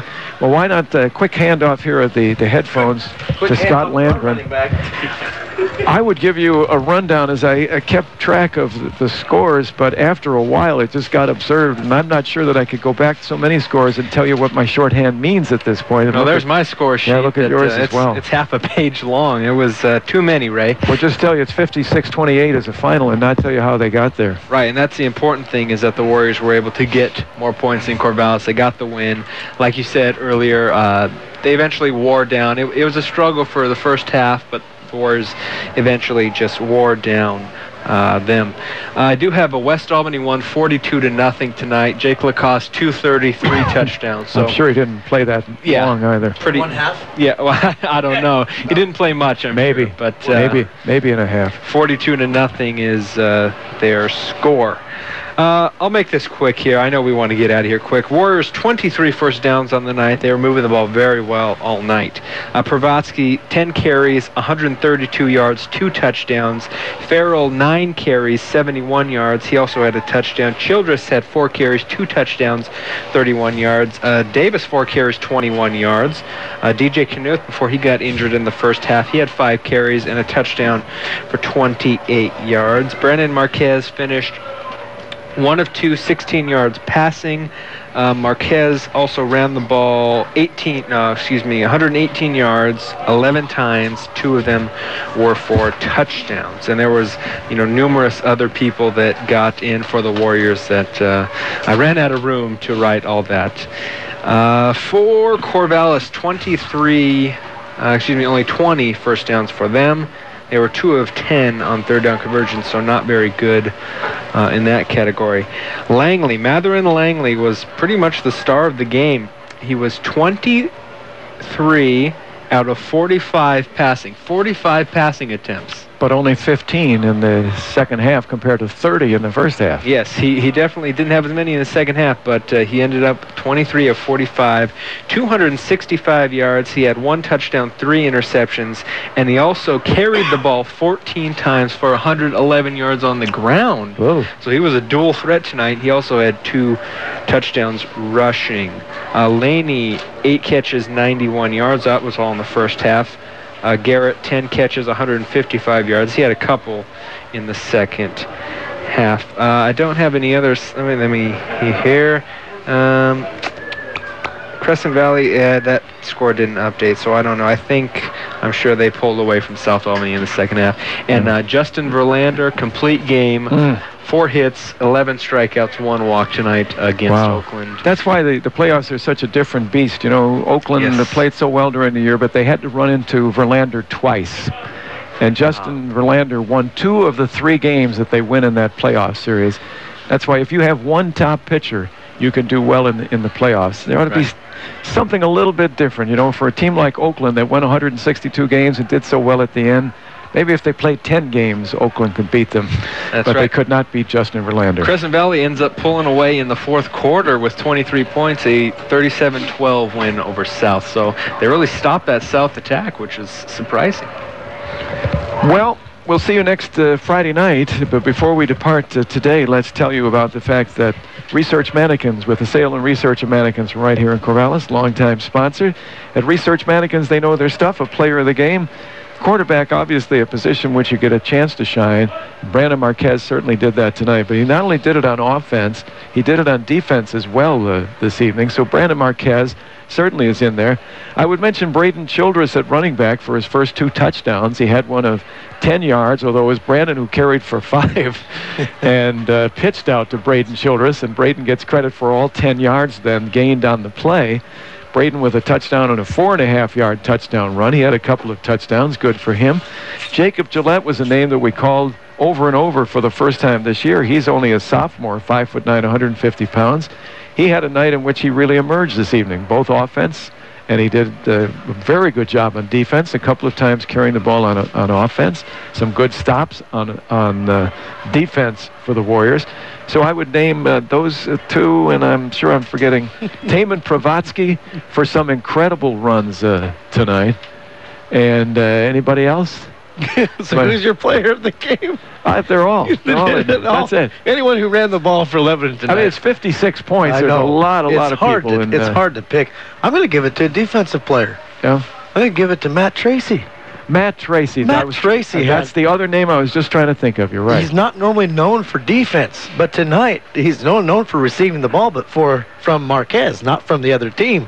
He had 2 of the 3 Warrior picks tonight, 2 that should have been for touchdowns, and I really think at least that one, like you said, when he was holding the ball up in the air, he wasn't taunting any player. No. He was excited. You take the excitement out of... Because what he did to get there was an amazing run, so you kind of, just hold the ball up. I did it. Hey, Ma, I did it. And stumbling and tumbling, and what a shame, I mean. But that's my player of the game.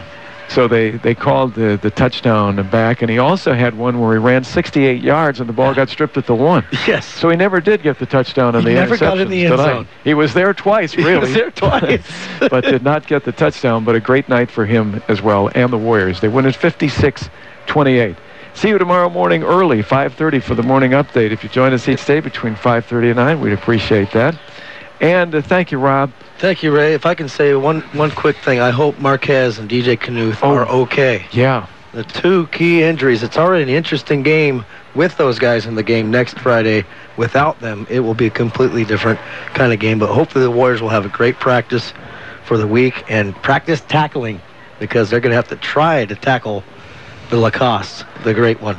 DJ Knuth was knocked out of the ball game early. He would have run wild tonight. He would have certainly been one of the players of the game. And Brandon Marquez, maybe an injured shoulder. That's what it appeared they were working on. You said he had surgery last year. I hope it's not anything really bad this time around. We'll see you next Friday night from West Albany. Thanks, Rob. Thanks, you, Ray. Scott. Thanks, Scott. Busy night for you on the stats. My goodness, you were the trooper this evening. And thank you all for joining us. Thank you, Sean Garrett back at the station for running the board tonight. See you tomorrow morning for the morning update on KGAL Radio. Final score tonight. The Warriors 56, Corvallis 28. Bring on West Albany next Friday at 7.